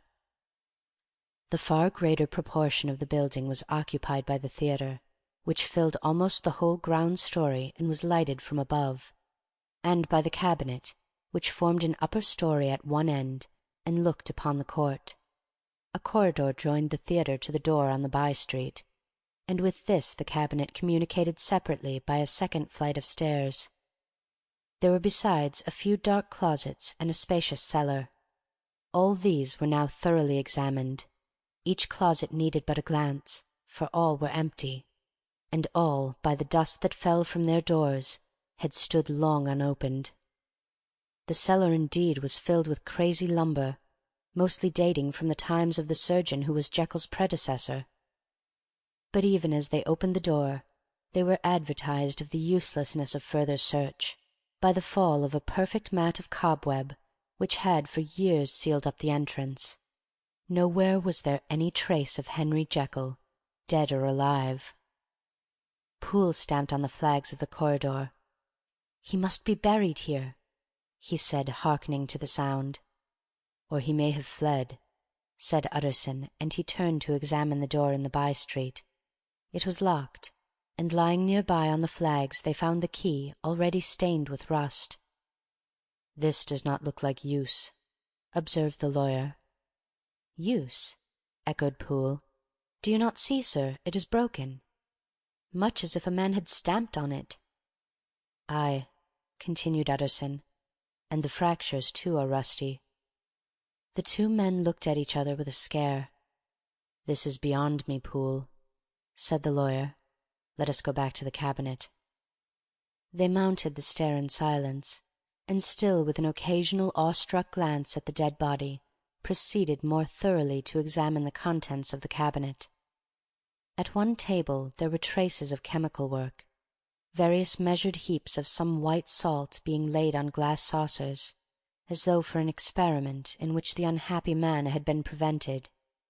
"That is the same drug that I was always bringing him," said Poole, and even as he spoke the kettle, with a startling noise, boiled over.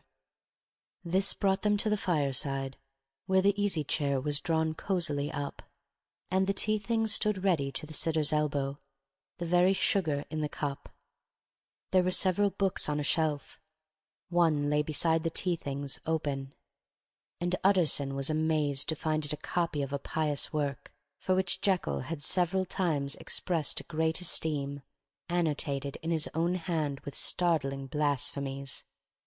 Next, in the course of their review of the chamber, the searchers came to the cheval-glass, into whose depths they looked with an involuntary horror, but it was so turned as to show them nothing but the rosy glow playing on the roof, the fire sparkling in 100 repetitions along the glazed front of the presses, and their own pale and fearful countenances stooping to look in. "This glass has seen some strange things, sir," whispered Poole. "And surely none stranger than itself," echoed the lawyer in the same tones. "For what did Jekyll—" He caught himself up at the word, with a start, and then, conquering the weakness, "What could Jekyll want with it?" he said. "You may say that," said Poole. Next they turned to the business table.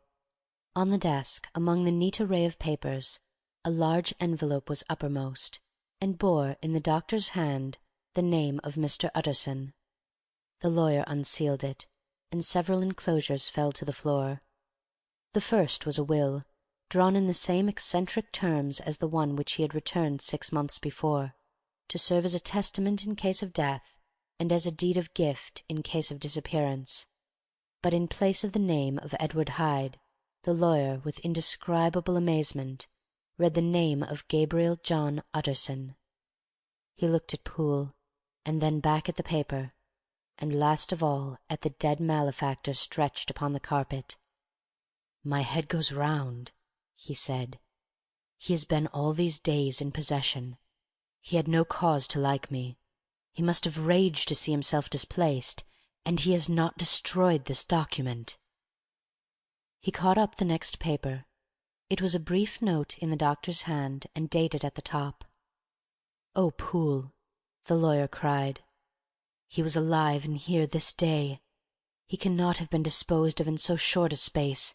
He must be still alive. He must have fled. And then why fled, and how? And in that case, can we venture to declare this suicide? Oh, we must be careful. I foresee that we may yet involve your master in some dire catastrophe." "Why don't you read it, sir?" asked Poole. "Because I fear," replied the lawyer solemnly. "God grant I have no cause for it." And with that he brought the paper to his eyes and read as follows: "My dear Utterson, when this shall fall into your hands I shall have disappeared.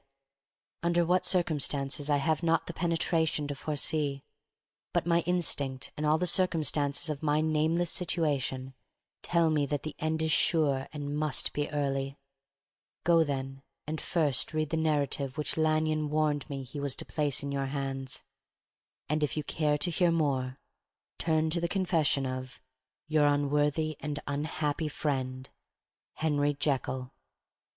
"There was a third enclosure?" asked Utterson. "Here, sir," said Poole, and gave into his hands a considerable packet sealed in several places. The lawyer put it in his pocket. "I would say nothing of this paper. If your master has fled or is dead, we may at least save his credit. It is now 10. I must go home and read these documents in quiet, but I shall be back before midnight, when we shall send for the police." They went out, locking the door of the theatre behind them, and Utterson, once more leaving the servants gathered about the fire in the hall, trudged back to his office to read the 2 narratives in which this mystery was now to be explained.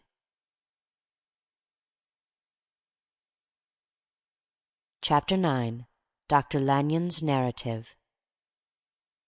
On the 9th of January, now 4 days ago, I received by the evening delivery a registered envelope, addressed in the hand of my colleague and old school companion, Henry Jekyll. I was a good deal surprised by this, for we were by no means in the habit of correspondence.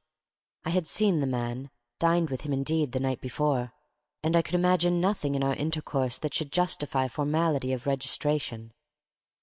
The contents increased my wonder, for this is how the letter ran. 10th December, 18 Dear Lanyon, you are one of my oldest friends, and although we may have differed at times on scientific questions, I cannot remember, at least on my side, any break in our affection. There was never a day when if you had said to me, Jekyll, my life, my honor, my reason depend upon you, I would not have sacrificed my left hand to help you. Lanyon, my life, my honor, my reason are all at your mercy. If you fail me tonight, I am lost. You might suppose after this preface that I am going to ask you for something dishonorable to grant. Judge for yourself. I want you to postpone all other engagements for tonight, aye, even if you were summoned to the bedside of an emperor, to take a cab, unless your carriage should be actually at the door, and with this letter in your hand for consultation, to drive straight to my house. Poole, my butler, has his orders. You'll find him waiting your arrival with a locksmith. The door of my cabinet is then to be forced, and you are to go in alone, to open the glazed press, letter E, on the left hand, break the lock if it be shut, and to draw out with all its contents as they stand, the fourth drawer from the top, or, which is the same thing, the third from the bottom. In my extreme distress of mind, I have a morbid fear of misdirecting you, but even if I am in error, you may know the right drawer by its contents. Some powders, a file and paper book.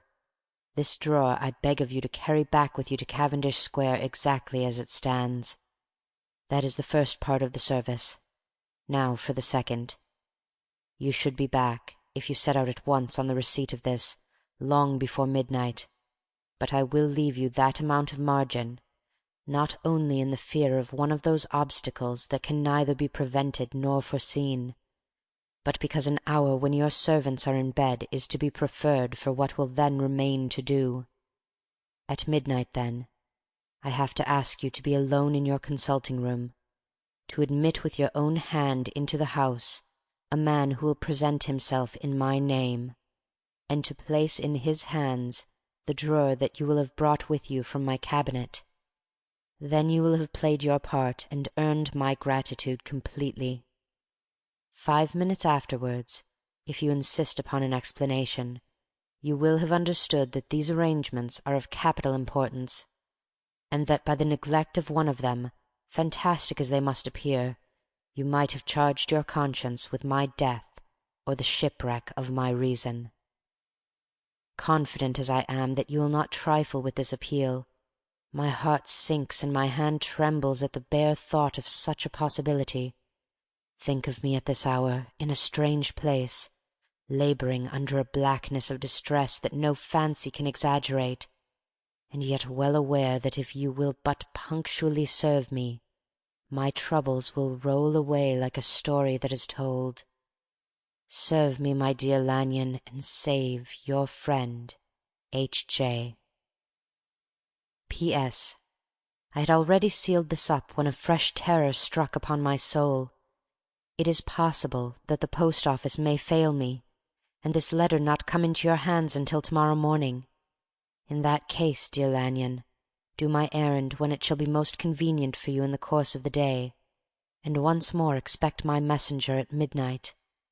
It may then already be too late, and if that night passes without event, you will know that you have seen the last of Henry Jekyll. Upon the reading of this letter, I made sure my colleague was insane, but till that was proved beyond the possibility of doubt, I felt bound to do as he requested. The less I understood of this farrago, the less I was in a position to judge of its importance, and an appeal so worded could not be set aside without a grave responsibility. I rose accordingly from the table, got into a hansom, and drove straight to Henry Jekyll's house. The butler was awaiting my arrival. He had received by the same post as mine a registered letter of instruction, and had sent at once for a locksmith and a carpenter. The tradesmen came while we were yet speaking, and we moved in a body to old Dr. Denman's surgical theatre, from which, as you are doubtless aware, Jekyll's private cabinet is most conveniently entered. The door was very strong, the lock excellent. The carpenter avowed he would have great trouble and have to do much damage, if force were to be used, and the locksmith was near despair. But this last was a handy fellow, and after 2 hours' work the door stood open. The press marked E was unlocked, and I took out the drawer, had it filled up with straw and tied in a sheet, and returned with it to Cavendish Square. Here I proceeded to examine its contents. The powders were neatly enough made up, but not with the nicety of the dispensing chemist, so that it was plain they were of Jekyll's private manufacture, and when I opened one of the wrappers I found what seemed to me a simple crystalline salt of a white colour. The phial to which I next turned my attention might have been about half full of a blood-red liquor, which was highly pungent to the sense of smell, and seemed to me to contain phosphorus and some volatile ether. At the other ingredients I could make no guess. The book was an ordinary version book, and contained little but a series of dates. These covered a period of many years, but I observed that the entries ceased nearly a year ago and quite abruptly. Here and there a brief remark was appended to a date, usually no more than a single word, double, occurring perhaps 6 times in a total of several hundred entries, and once very early in the list, and followed by several marks of exclamation, total failure. All this, though it whetted my curiosity, told me little that was definite. Here were a phial of some salt, and the record of a series of experiments that had led, like too many of Jekyll's investigations, to no end of practical usefulness. How could the presence of these artifacts in my house affect either the honour, the sanity, or the life of my flighty colleague? If his messenger could go to one place, why could he not go to another? And even granting some impediment, why was this gentleman to be received by me in secret? The more I reflected, the more convinced I grew that I was dealing with a case of cerebral disease, and though I dismissed my servants to bed, I loaded an old revolver, that I might be found in some posture of self-defence. 12 o'clock had scarce rung out over London ere the knocker sounded very gently on the door. I went myself at the summons, and found a small man crouching against the pillars of the portico. "Are you from Dr. Jekyll?" I asked. He told me yes by a constrained gesture, and when I had bidden him enter, he did not obey me without a searching backward glance into the darkness of the square. There was a policeman not far off, advancing with his bull's eye open, and at the sight I thought my visitor started and made greater haste. These particulars struck me, I confess, disagreeably, and as I followed him into the bright light of the consulting room, I kept my hand ready on my weapon. Here, at last, I had a chance of clearly seeing him. I had never set eyes on him before, so much was certain. He was small, as I have said. I was struck besides with the shocking expression of his face, with his remarkable combination of great muscular activity and great apparent debility of constitution, and last but not least, with the odd subjective disturbance caused by his neighbourhood. This bore some resemblance to incipient rigour, and was accompanied by a marked sinking of the pulse. At the time I set it down to some idiosyncratic personal distaste, and merely wondered at the acuteness of the symptoms, but I have since had reason to believe the cause to lie much deeper in the nature of man, and to turn on some nobler hinge than the principle of hatred. This person, who had thus, from the first moment of his entrance, struck in me what I can only describe as a disgustful curiosity, was dressed in a fashion that would have made an ordinary person laughable. His clothes, that is to say, though they were of rich and sober fabric, were enormously too large for him in every measurement, the trousers hanging on his legs and rolled up to keep them from the ground, the waist of the coat below his haunches, and the collar sprawling wide upon his shoulders. Strange to relate, this ludicrous accoutrement was far from moving me to laughter. Rather, as there was something abnormal and misbegotten in the very essence of the creature that now faced me, something seizing, surprising, and revolting, this fresh disparity seemed but to fit in with and to reinforce it, so that to my interest in the man's nature and character there was added a curiosity as to his origin, his life, his fortune and status in the world. These observations, though they have taken so great a space to be set down in, were yet the work of a few seconds. My visitor was, indeed, on fire with sombre excitement. "Have you got it?" he cried. "Have you got it?" And so lively was his impatience that he even laid his hand upon my arm and sought to shake me. I put him back, conscious at his touch of a certain icy pang along my blood. "Come, sir," said I, "you forget that I have not yet the pleasure of your acquaintance. Be seated, if you please." And I showed him an example, and sat down myself in my customary seat, and with as fair an imitation of my ordinary manner to a patient as the lateness of the hour, the nature of my preoccupations, and the horror I had of my visitor would suffer me to muster. "I beg your pardon, Dr. Lanyon," he replied civilly enough. "What you say is very well founded, and my impatience has shown its heels to my politeness. I come here at the insistence of your colleague, Dr. Henry Jekyll, on a piece of business of some moment, and I understood—" He paused and put his hand to his throat, and I could see, in spite of his collected manner, that he was wrestling against the approaches of the hysteria. "I understood a drawer—" But here I took pity on my visitor's suspense, and some perhaps on my own growing curiosity. "There it is, sir," I said, pointing to the drawer, where it lay on the floor behind a table and still covered with the sheet. He sprang to it, and then paused, and laid his hand upon his heart. I could hear his teeth grate with the convulsive action of his jaws, and his face was so ghastly to see that I grew alarmed both for his life and reason. "Compose yourself," said I. He turned a dreadful smile to me, and as if with the decision of despair, plucked away the sheet. At sight of the contents he uttered one loud sob of such immense relief that I sat petrified, and the next moment, in a voice that was already fairly well under control, "Have you a graduated glass?" he asked. I rose from my place with something of an effort and gave him what he asked. He thanked me with a smiling nod, measured out a few minims of the red tincture, and added one of the powders. The mixture, which was at first of a reddish hue, began in proportion as the crystals melted to brighten in colour, to effervesce audibly, and to throw off small fumes of vapour. Suddenly and at the same moment the ebullition ceased, and the compound changed to a dark purple, which faded again more slowly to a watery green.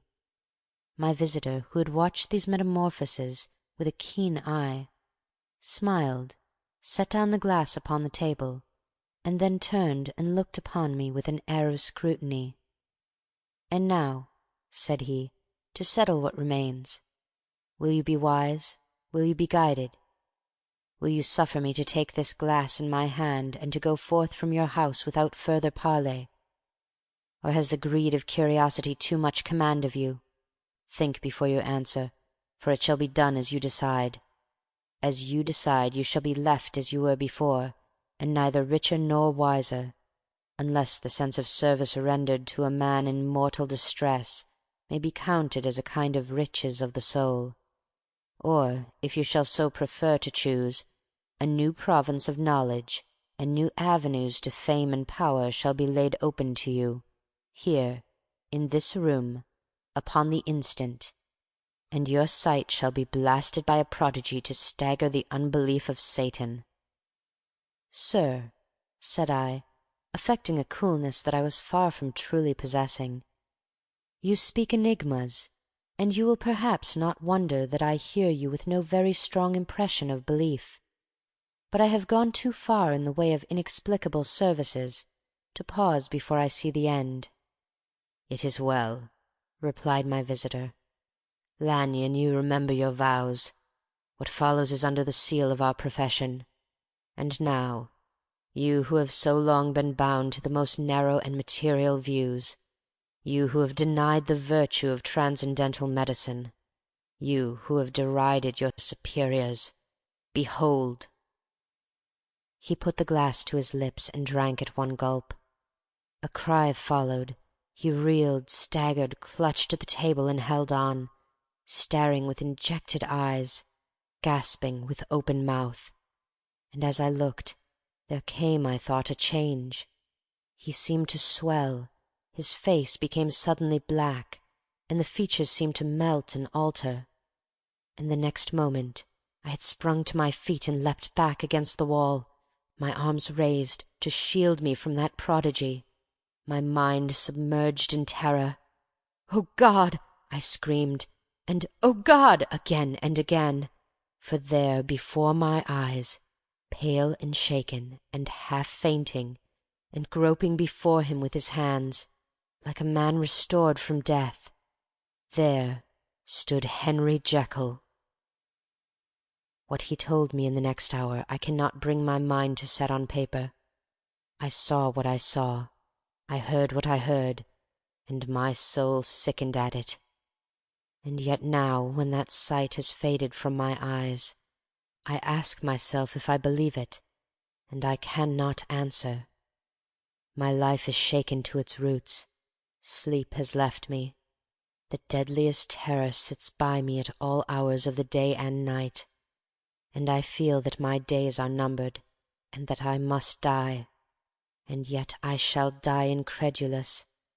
As for the moral turpitude that man unveiled to me, even with tears of penitence I cannot, even in memory, dwell on it without a start of horror. I will say but one thing, Utterson, and that, if you can bring your mind to credit it, will be more than enough. The creature who crept into my house that night was, on Jekyll's own confession, known by the name of Hyde, and hunted for in every corner of the land as the murderer of Carew. Hasty Lanyon.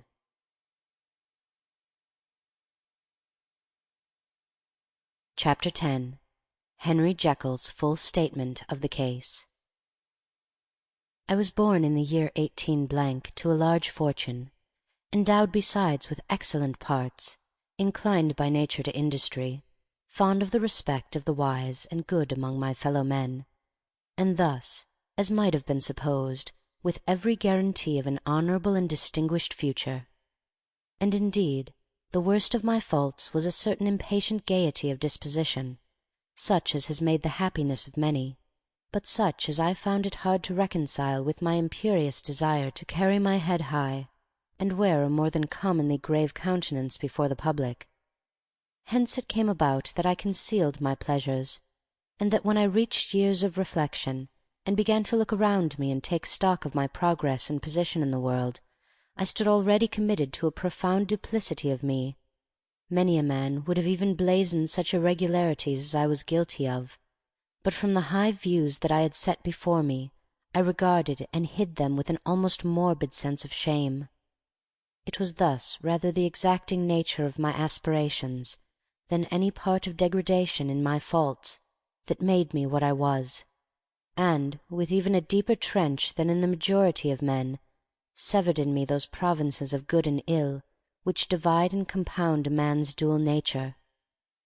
In this case I was driven to reflect deeply and inveterately on that hard law of life, which lies at the root of religion, and is one of the most plentiful springs of distress. Though so profound a double-dealer, I was in no sense a hypocrite. Both sides of me were in dead earnest, I was no more myself when I laid aside restraint and plunged in shame, than when I labored, in the eye of day, at the furtherance of knowledge or the relief of sorrow and suffering. And it chanced that the direction of my scientific studies, which led wholly towards the mystic and the transcendental, retracted and shed a strong light on this consciousness of the perennial war among my members. With every day, and from both sides of my intelligence, the moral and the intellectual, I thus drew steadily nearer to that truth by whose partial discovery I had been doomed to such a dreadful shipwreck, that a man is not truly one, but truly two. I say two, because the state of my own knowledge does not pass beyond that point. Others will follow, others will outstrip me on the same lines, and I hazard the guess that man will be ultimately known for a mere polity of multifarious, incongruous, and independent denizens. I, for my part, from the nature of my life, advanced infallibly in one direction, and in one direction only. It was on the moral side, and in my own person, that I learned to recognize the thorough and primitive duality of man. I saw that of the two natures that contended in the field of my consciousness, even if I could rightly be said to be either, it was only because I was radically both, and from an early date, even before the course of my scientific discoveries had begun to suggest the most naked possibility of such a miracle, I had learned to dwell with pleasure, as a beloved day-dream, on the thought of the separation of these elements.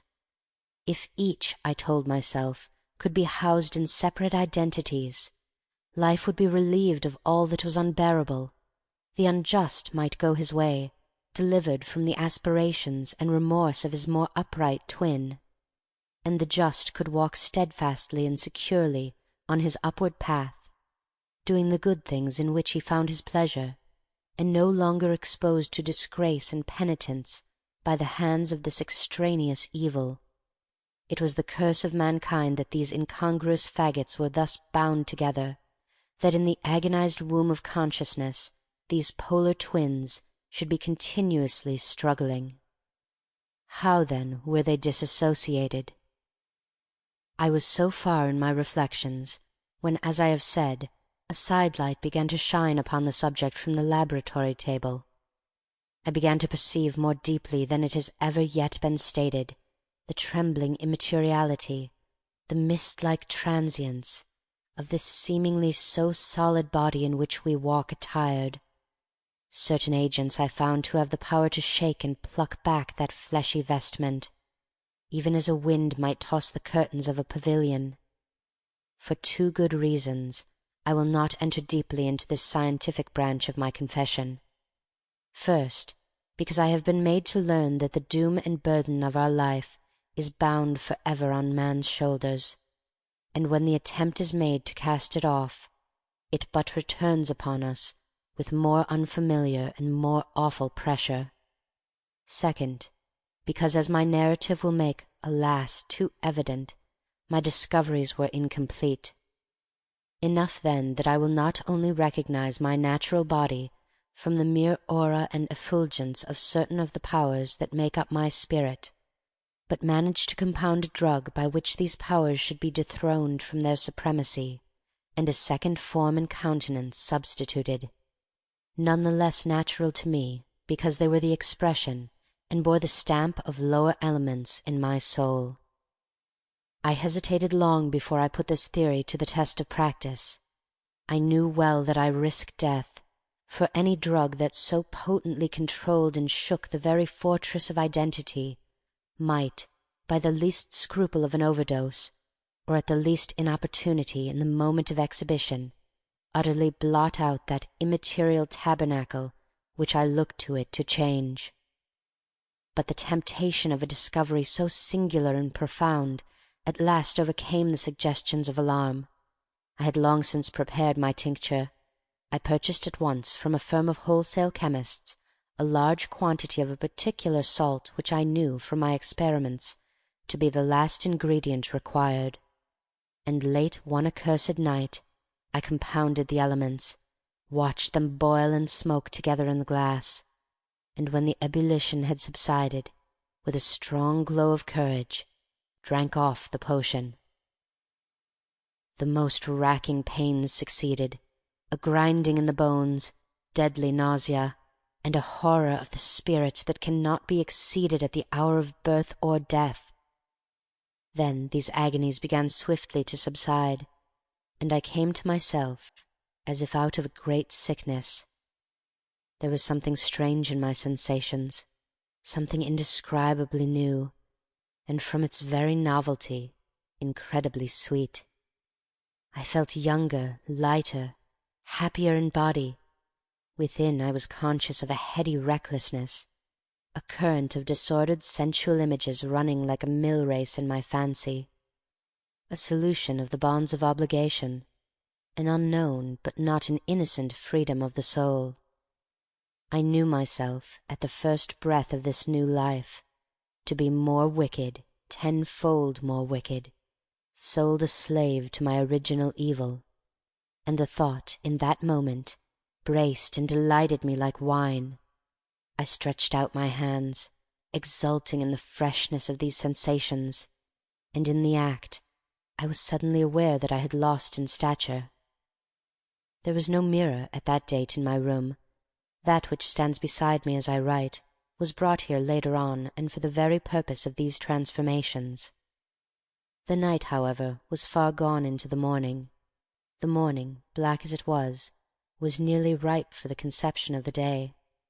The inmates of my house were locked in the most rigorous hours of slumber, and I determined, flushed as I was with hope and triumph, to venture in my new shape as far as to my bedroom.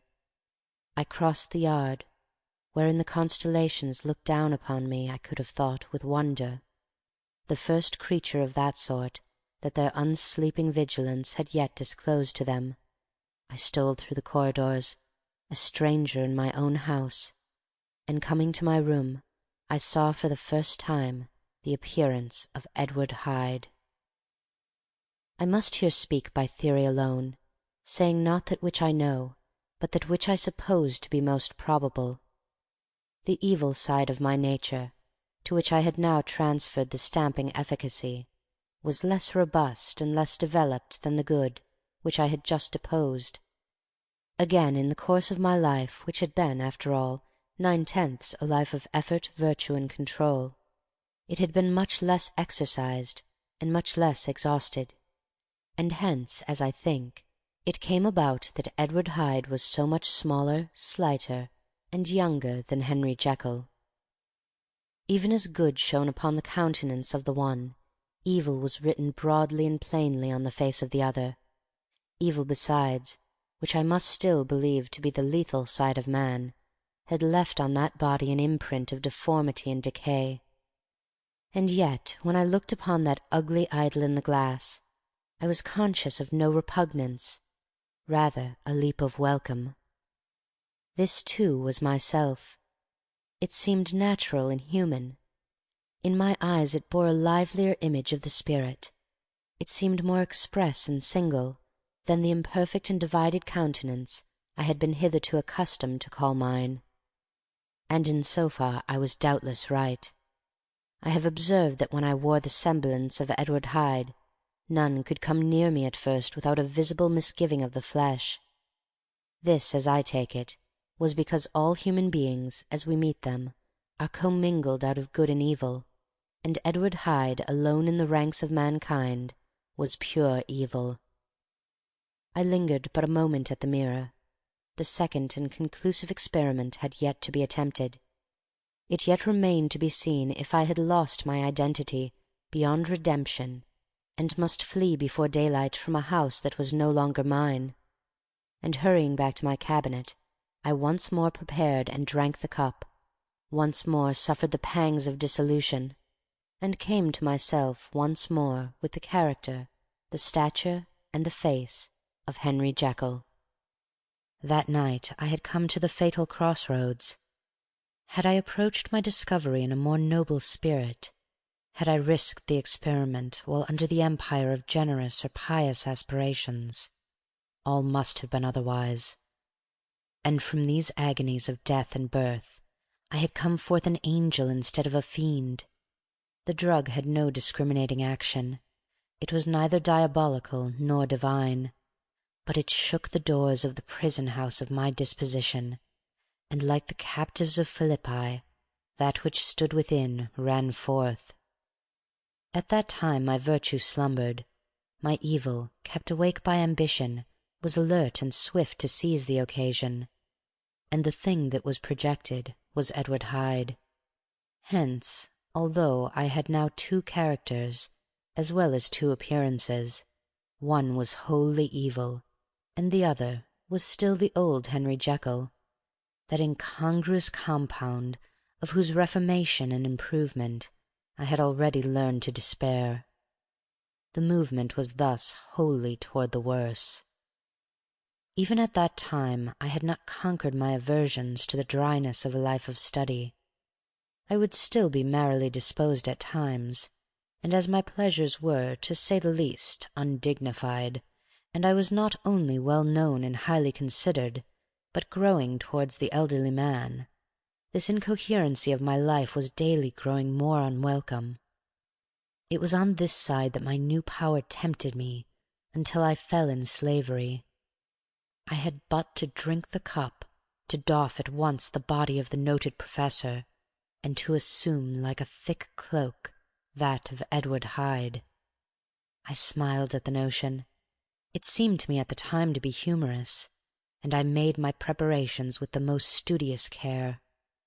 I took and furnished that house in Soho, to which Hyde was tracked by the police, and engaged as a housekeeper a creature whom I knew well to be silent and unscrupulous.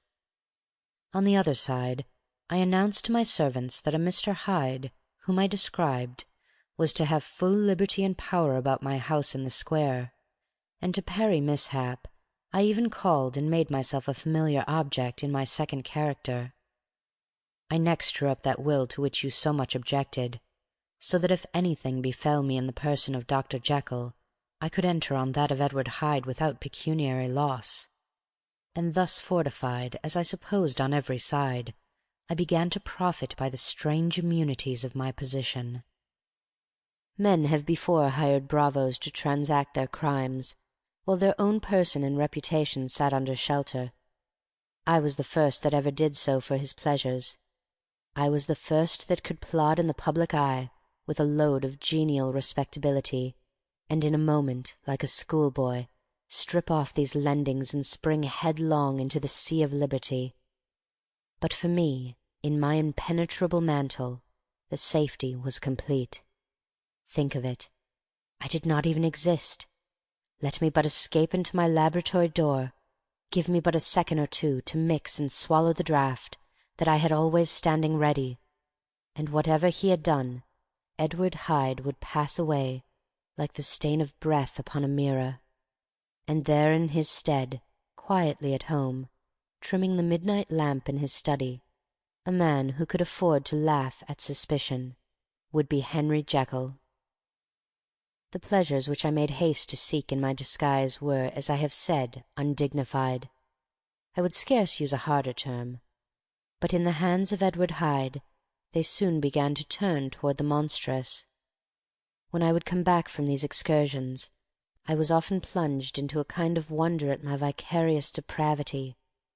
This familiar that I called out of my own soul and sent forth alone to do his good pleasure, was a being inherently malign and villainous, his every act and thought centred on self, drinking pleasure with bestial avidity from any degree of torture to another, relentless like a man of stone. Henry Jekyll stood at times aghast before the acts of Edward Hyde, but the situation was apart from ordinary laws, and insidiously relaxed the grasp of conscience. It was Hyde after all, and Hyde alone, that was guilty. Jekyll was no worse. He woke again to his good qualities, seemingly unimpaired. He would even make haste, where it was possible, to undo the evil done by Hyde, and thus his conscience slumbered. Into the details of the infamy at which I thus connived, for even now I can scarce grant that I committed it, I have no design of entering. I mean but to point out the warnings and the successive steps with which my chastisement approached. I met with one accident which, as it brought on no consequence, I shall no more than mention. An act of cruelty to a child aroused against me the anger of a passer-by, whom I recognized the other day in the person of your kinsman. The doctor and the child's family joined him. There were moments when I feared for my life. And at last, in order to pacify their too just resentment, Edward Hyde had to bring them to the door, and pay them in a cheque drawn in the name of Henry Jekyll. But this danger was easily eliminated from the future by opening an account at another bank in the name of Edward Hyde himself. And when, by sloping my own hand backward, I had supplied my double with a signature, I thought I sat beyond the reach of fate. Some 2 months before the murder of Sir Danvers, I had been out for one of my adventures, had returned at a late hour, and woke the next day in bed with somewhat odd sensations. It was in vain I looked about me, in vain I saw the decent furniture and tall proportions of my room in the square, in vain that I recognized the pattern of the bed-curtains and the design of the mahogany frame. Something still kept insisting that I was not where I was, that I had not wakened where I seemed to be, but in the little room in Soho where I was accustomed to sleep in the body of Edward Hyde. I smiled to myself, and in my psychological way began lazily to inquire into the elements of this illusion, occasionally, even as I did so, dropping back into a comfortable morning doze. I was still so engaged when, in one of my more wakeful moments, my eyes fell upon my hand. Now the hand of Henry Jekyll, as you have often remarked, was professional in shape and size. It was large, firm, white, and comely. But the hand which I now saw clearly enough in the yellow sunlight of a mid-London morning, lying half shut on the bedclothes, was lean, coarder, knuckly, of a dusky pallor and thickly shaded with a swart growth of hair. It was the hand of Edward Hyde. I must have stared upon it for near half a minute, sunk as I was in the mere stupidity of wonder, before terror woke up in my breast as sudden and startling as the crash of cymbals, and bounding from my bed I rushed to the mirror. At the sight that met my eyes my blood was changed into something exquisitely thin and icy. Yes, I had gone to bed Henry Jekyll. I had awakened Edward Hyde. How was this to be explained? I asked myself. And then, with another bound of terror, how was it to be remedied? It was well on in the morning, the servants were up, all my drugs were in the cabinet. A long journey down 2 pairs of stairs, through the back passage, across the open courtyard and through the anatomical theatre, from where I was then standing horror-struck. It might indeed be possible to cover my face, but of what use was that, when I was unable to conceal the alterations in my stature? And then, with an overpowering sweetness of relief, it came back upon my mind that the servants were already used to the coming and going of my second self.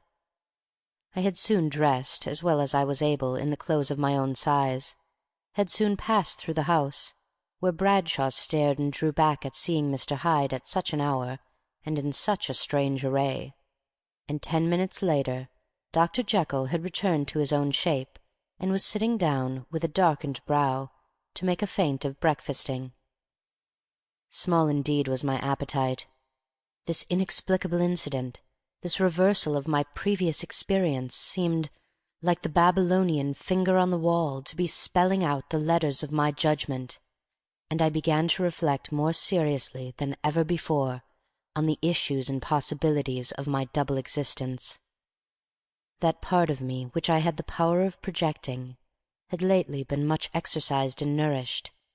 It had seemed to me of late as though the body of Edward Hyde had grown in stature, as though when I wore that form I were conscious of a more generous tide of blood, and I began to spy a danger that if this were much prolonged the balance of my nature might be permanently overthrown, the power of voluntary change be forfeited, and the character of Edward Hyde become irrevocably mine.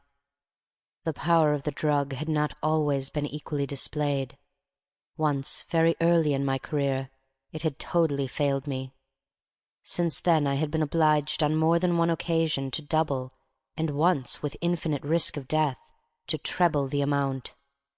And these rare uncertainties had cast hitherto the sole shadow on my contentment. Now, however, and in the light of that morning's accident, I was led to remark that whereas in the beginning the difficulty had been to throw off the body of Jekyll, it had of late gradually but decidedly transferred itself to the other side. All things therefore seemed to point to this, that I was slowly losing hold of my original and better self, and becoming slowly incorporated with my second and worse. Between these two I now felt I had to choose. My two natures had memory in common, but all other faculties were most unequally shared between them. Jekyll, who was composite, now with the most sensitive apprehensions, now with a greedy gusto, projected and shared in the pleasures and adventures of Hyde. But Hyde was indifferent to Jekyll, or but remembered him as the mountain bandit remembers the cavern in which he conceals himself from pursuit. Jekyll had more than a father's interest, Hyde had more than a son's indifference. To cast my lot with Jekyll was to die to those appetites which I had long secretly indulged and had of late begun to pamper. To cast it in with Hyde was to die to 1,000 interests and aspirations, and to become, at a blow and forever, despised and friendless. The bargain might appear unequal, but there was still another consideration in the scales, for while Jekyll would suffer smartingly in the fires of abstinence, Hyde would not even be conscious of all that he had lost. Strange as my circumstances were, the terms of this debate are as old and commonplace as man. Much the same inducements and alarms cast the die for any tempted and trembling sinner, and it fell out with me, as it falls with so vast a majority of my fellows, that I chose the better part, and was found wanting in the strength to keep it. Yes, I preferred the elderly and discontented doctor, surrounded by friends and cherishing honest hopes, and bade a resolute farewell to the liberty, the comparative youth, the light step, leaping impulses, and secret pleasures that I had enjoyed in the disguise of Hyde.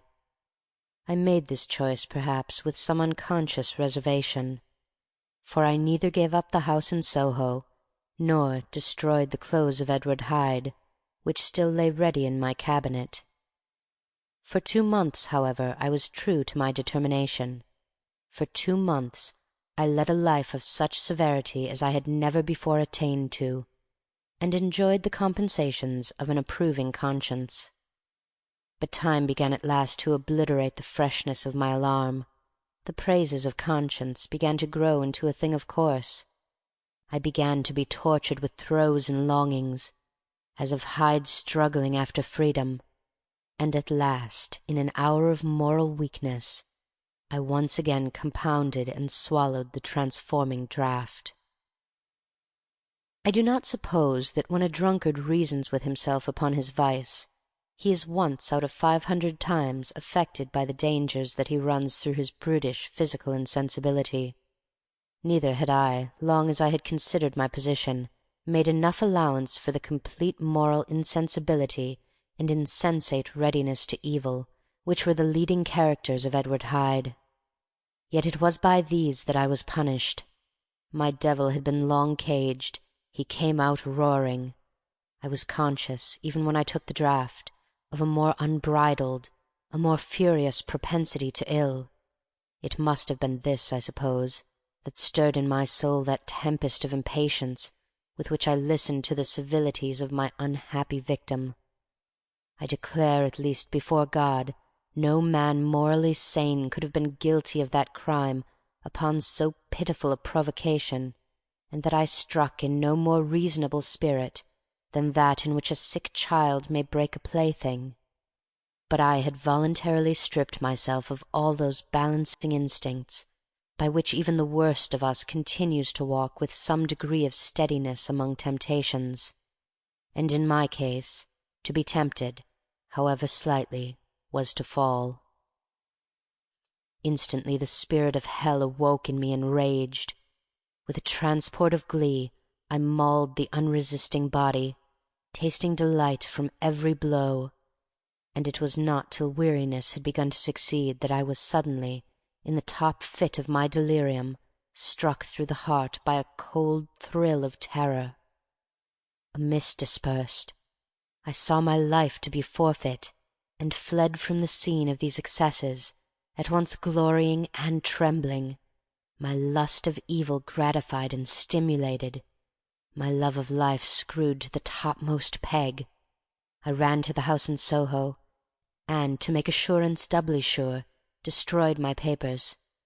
Thence I set out through the lamplit streets, in the same divided ecstasy of mind, gloating on my crime, light-headedly devising others in the future, and yet still hastening and still hearkening in my wake for the steps of the avenger. Hyde had a song upon his lips as he compounded the draught, and as he drank it pledged the dead man.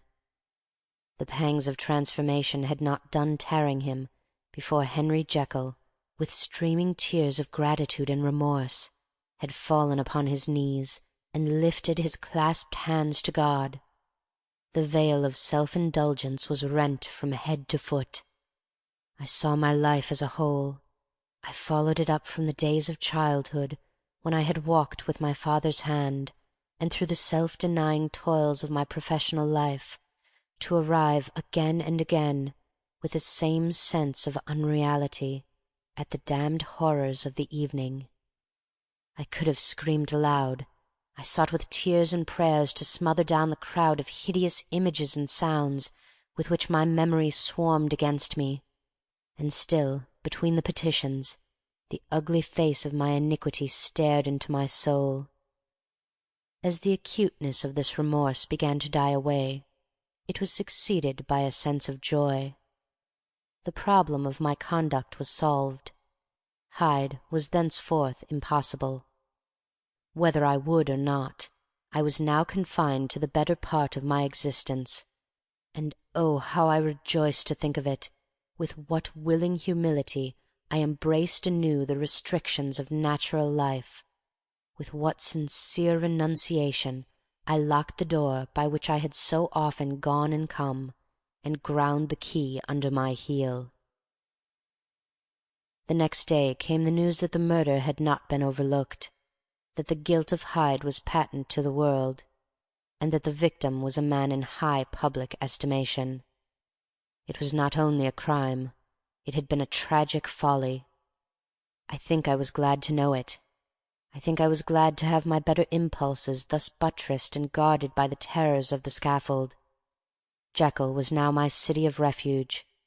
Let but Hyde peep out an instant, and the hands of all men would be raised to take and slay him. I resolved in my future conduct to redeem the past, and I can say with honesty that my resolve was fruitful of some good. You know yourself how earnestly in the last months of the last year I labored to relieve suffering. You know that much was done for others, and that the days passed quietly, almost happily for myself. Nor can I truly say that I wearied of this beneficent and innocent life. I think instead that I daily enjoyed it more completely. But I was still cursed with my duality of purpose, and as the first edge of my penitence wore off, the lower side of me, so long indulged, so recently chained down, began to growl for license. Not that I dreamed of resuscitating Hyde. The bare idea of that would startle me to frenzy. No, it was in my own person that I was once more tempted to trifle with my conscience, and it was as an ordinary secret sinner that I at last fell before the assaults of temptation. There comes an end to all things. The most capacious measure is filled at last, and this brief condescension to my evil finally destroyed the balance of my soul. And yet I was not alarmed. The fall seemed natural, like a return to the old days before I had made my discovery. It was a fine, clear January day, wet underfoot where the frost had melted, but cloudless overhead, and the Regent's Park was full of winter chirrupings and sweet with spring odors. I sat in the sun on a bench, the animal within me licking the chops of memory, the spiritual side a little drowsed, promising subsequent penitence, but not yet moved to begin. After all, I reflected, I was like my neighbors, and then I smiled, comparing myself with other men, comparing my active good will with the lazy cruelty of their neglect. And at the very moment of that vainglorious thought, a qualm came over me, a horrid nausea and the most deadly shuddering. These passed away and left me faint, and then, as in its turn faintness subsided, I began to be aware of a change in the temper of my thoughts, a greater boldness, a contempt of danger, a solution of the bonds of obligation. I looked down. My clothes hung formlessly on my shrunken limbs. The hand that lay on my knee was corded and hairy. I was once more Edward Hyde. A moment before I had been safe of all men's respect, wealthy, beloved, the cloth laying for me in the dining-room at home, and now I was the common quarry of mankind, hunted, houseless, a known murderer, thrall to the gallows. My reason wavered, but it did not fail me utterly. I have more than once observed that in my second character my faculties seemed sharpened to a point, and my spirits more tensely elastic. Thus it came about that where Jekyll perhaps might have succumbed, Hyde rose to the importance of the moment. My drugs were in one of the presses of my cabinet. How was I to reach them? That was the problem that, crushing my temples in my hands, I set myself to solve. The laboratory door I had closed. If I sought to enter by the house, my own servants would consign me to the gallows. I saw I must employ another hand, and thought of Lanyon. How was he to be reached? How persuaded? Supposing that I escaped capture in the streets, how was I to make my way into his presence? And how should I, an unknown and displeasing visitor, prevail on the famous physician to rifle the study of his colleague Dr Jekyll?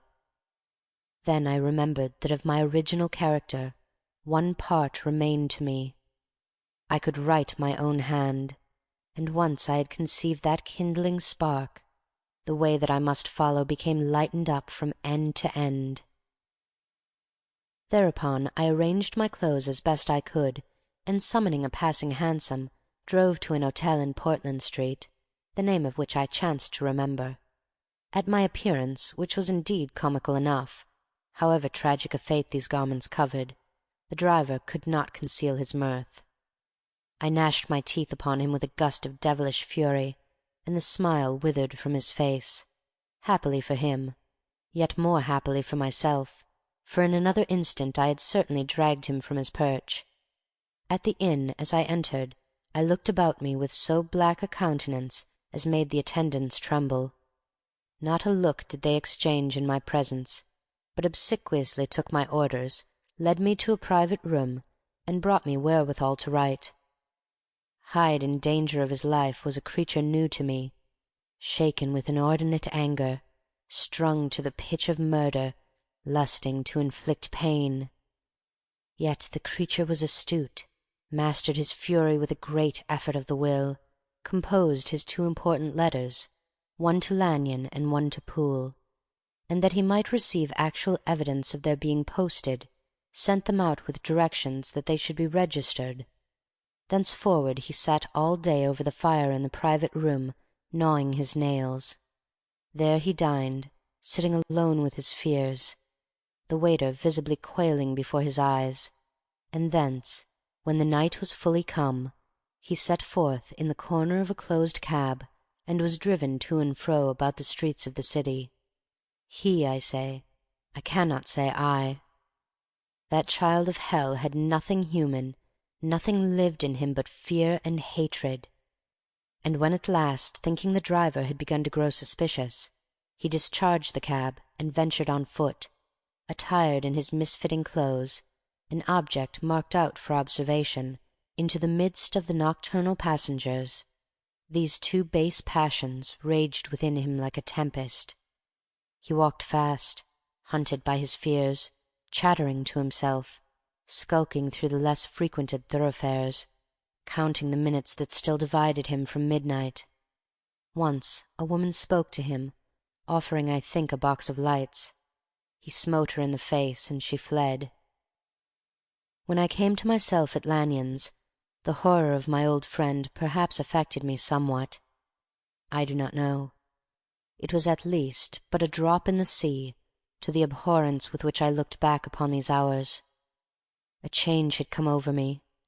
It was no longer the fear of the gallows. It was the horror of being Hyde that racked me. I received Lanyon's condemnation partly in a dream.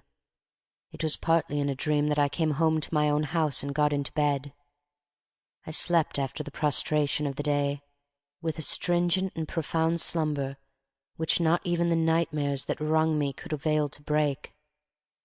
I woke in the morning shaken, weakened, but refreshed. I still hated and feared the thought of the brute that slept within me, and I had not, of course, forgotten the appalling dangers of the day before. But I was once more at home, in my own house and close to my drugs, and gratitude for my escape shone so strong in my soul that it almost rivalled the brightness of hope. I was stepping leisurely across the court after breakfast, drinking the chill of the air with pleasure, when I was seized again with those indescribable sensations that heralded the change, and I had but the time to gain the shelter of my cabinet before I was once again raging and freezing with the passions of Hyde.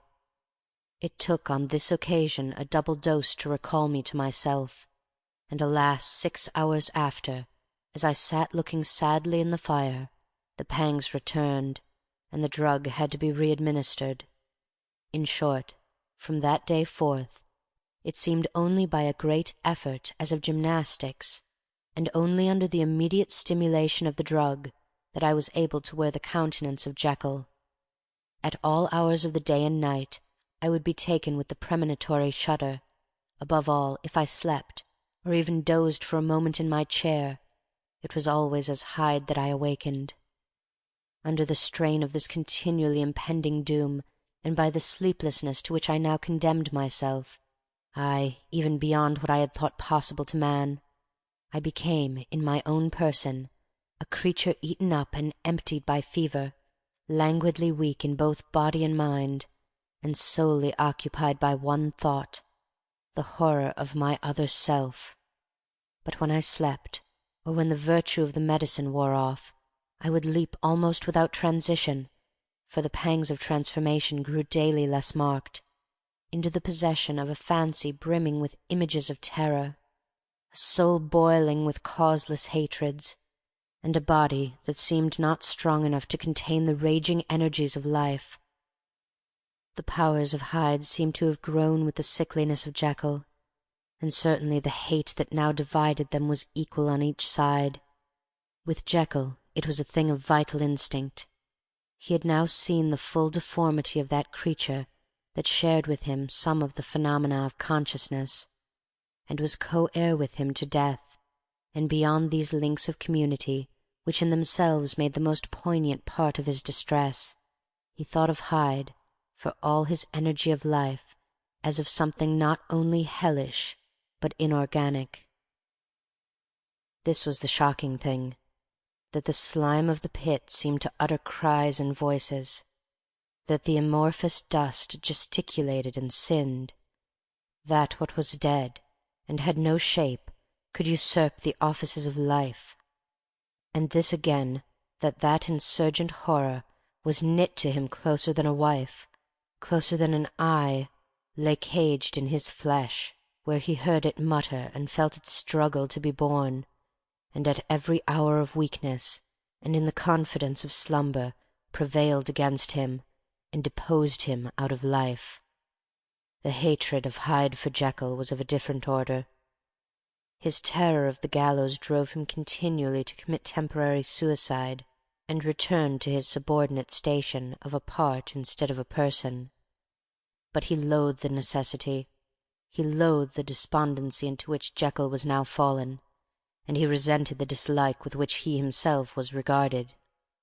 Hence the ape-like tricks that he would play me, scrawling in my own hand blasphemies on the pages of my books, burning the letters and destroying the portrait of my father. And indeed, had it not been for his fear of death, he would long ago have ruined himself in order to involve me in the ruin. But his love of me is wonderful. I go further. I, who sicken and freeze at the mere thought of him, when I recall the abjection and passion of his attachment, and when I know how he fears my power to cut him off by suicide, I find it in my heart to pity him. It is useless, and the time awfully fails me, to prolong this description. No one has ever suffered such torments, let that suffice. And yet even to these, habit brought, no, not alleviation, but a certain callousness of soul, a certain acquiescence of despair, and my punishment might have gone on for years, but for the last calamity which has now fallen, and which has finally severed me from my own face and nature. My provision of the salt, which had never been renewed since the date of the first experiment, began to run low. I sent out for a fresh supply, and mixed the draught. The ebullition followed, and the first change of colour, not the second. I drank it, and it was without efficiency. You will learn from Poole how I have had London ransacked.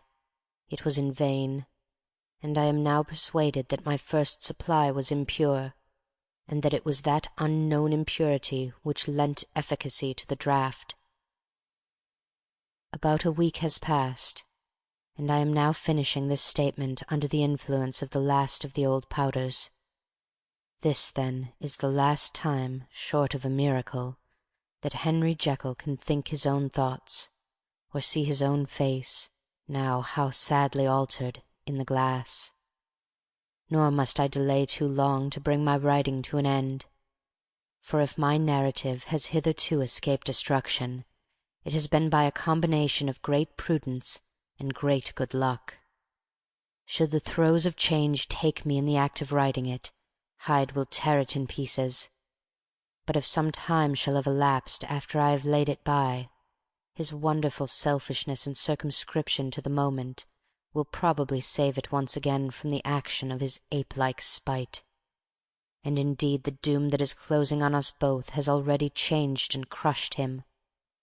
Half an hour from now, when I shall again and forever re-endue that hated personality, I know how I shall sit shuddering and weeping in my chair, or continue, with the most strained and fear-struck ecstasy of listening, to pace up and down this room, my last earthly refuge, and give ear to every sound of menace. Will Hyde die upon the scaffold, or will he find courage to release himself at the last moment? God knows, I am careless. This is my true hour of death, and what is to follow concerns another than myself. Here, then, as I lay down the pen and proceed to seal up my confession, I bring the life of that unhappy Henry Jekyll to an end.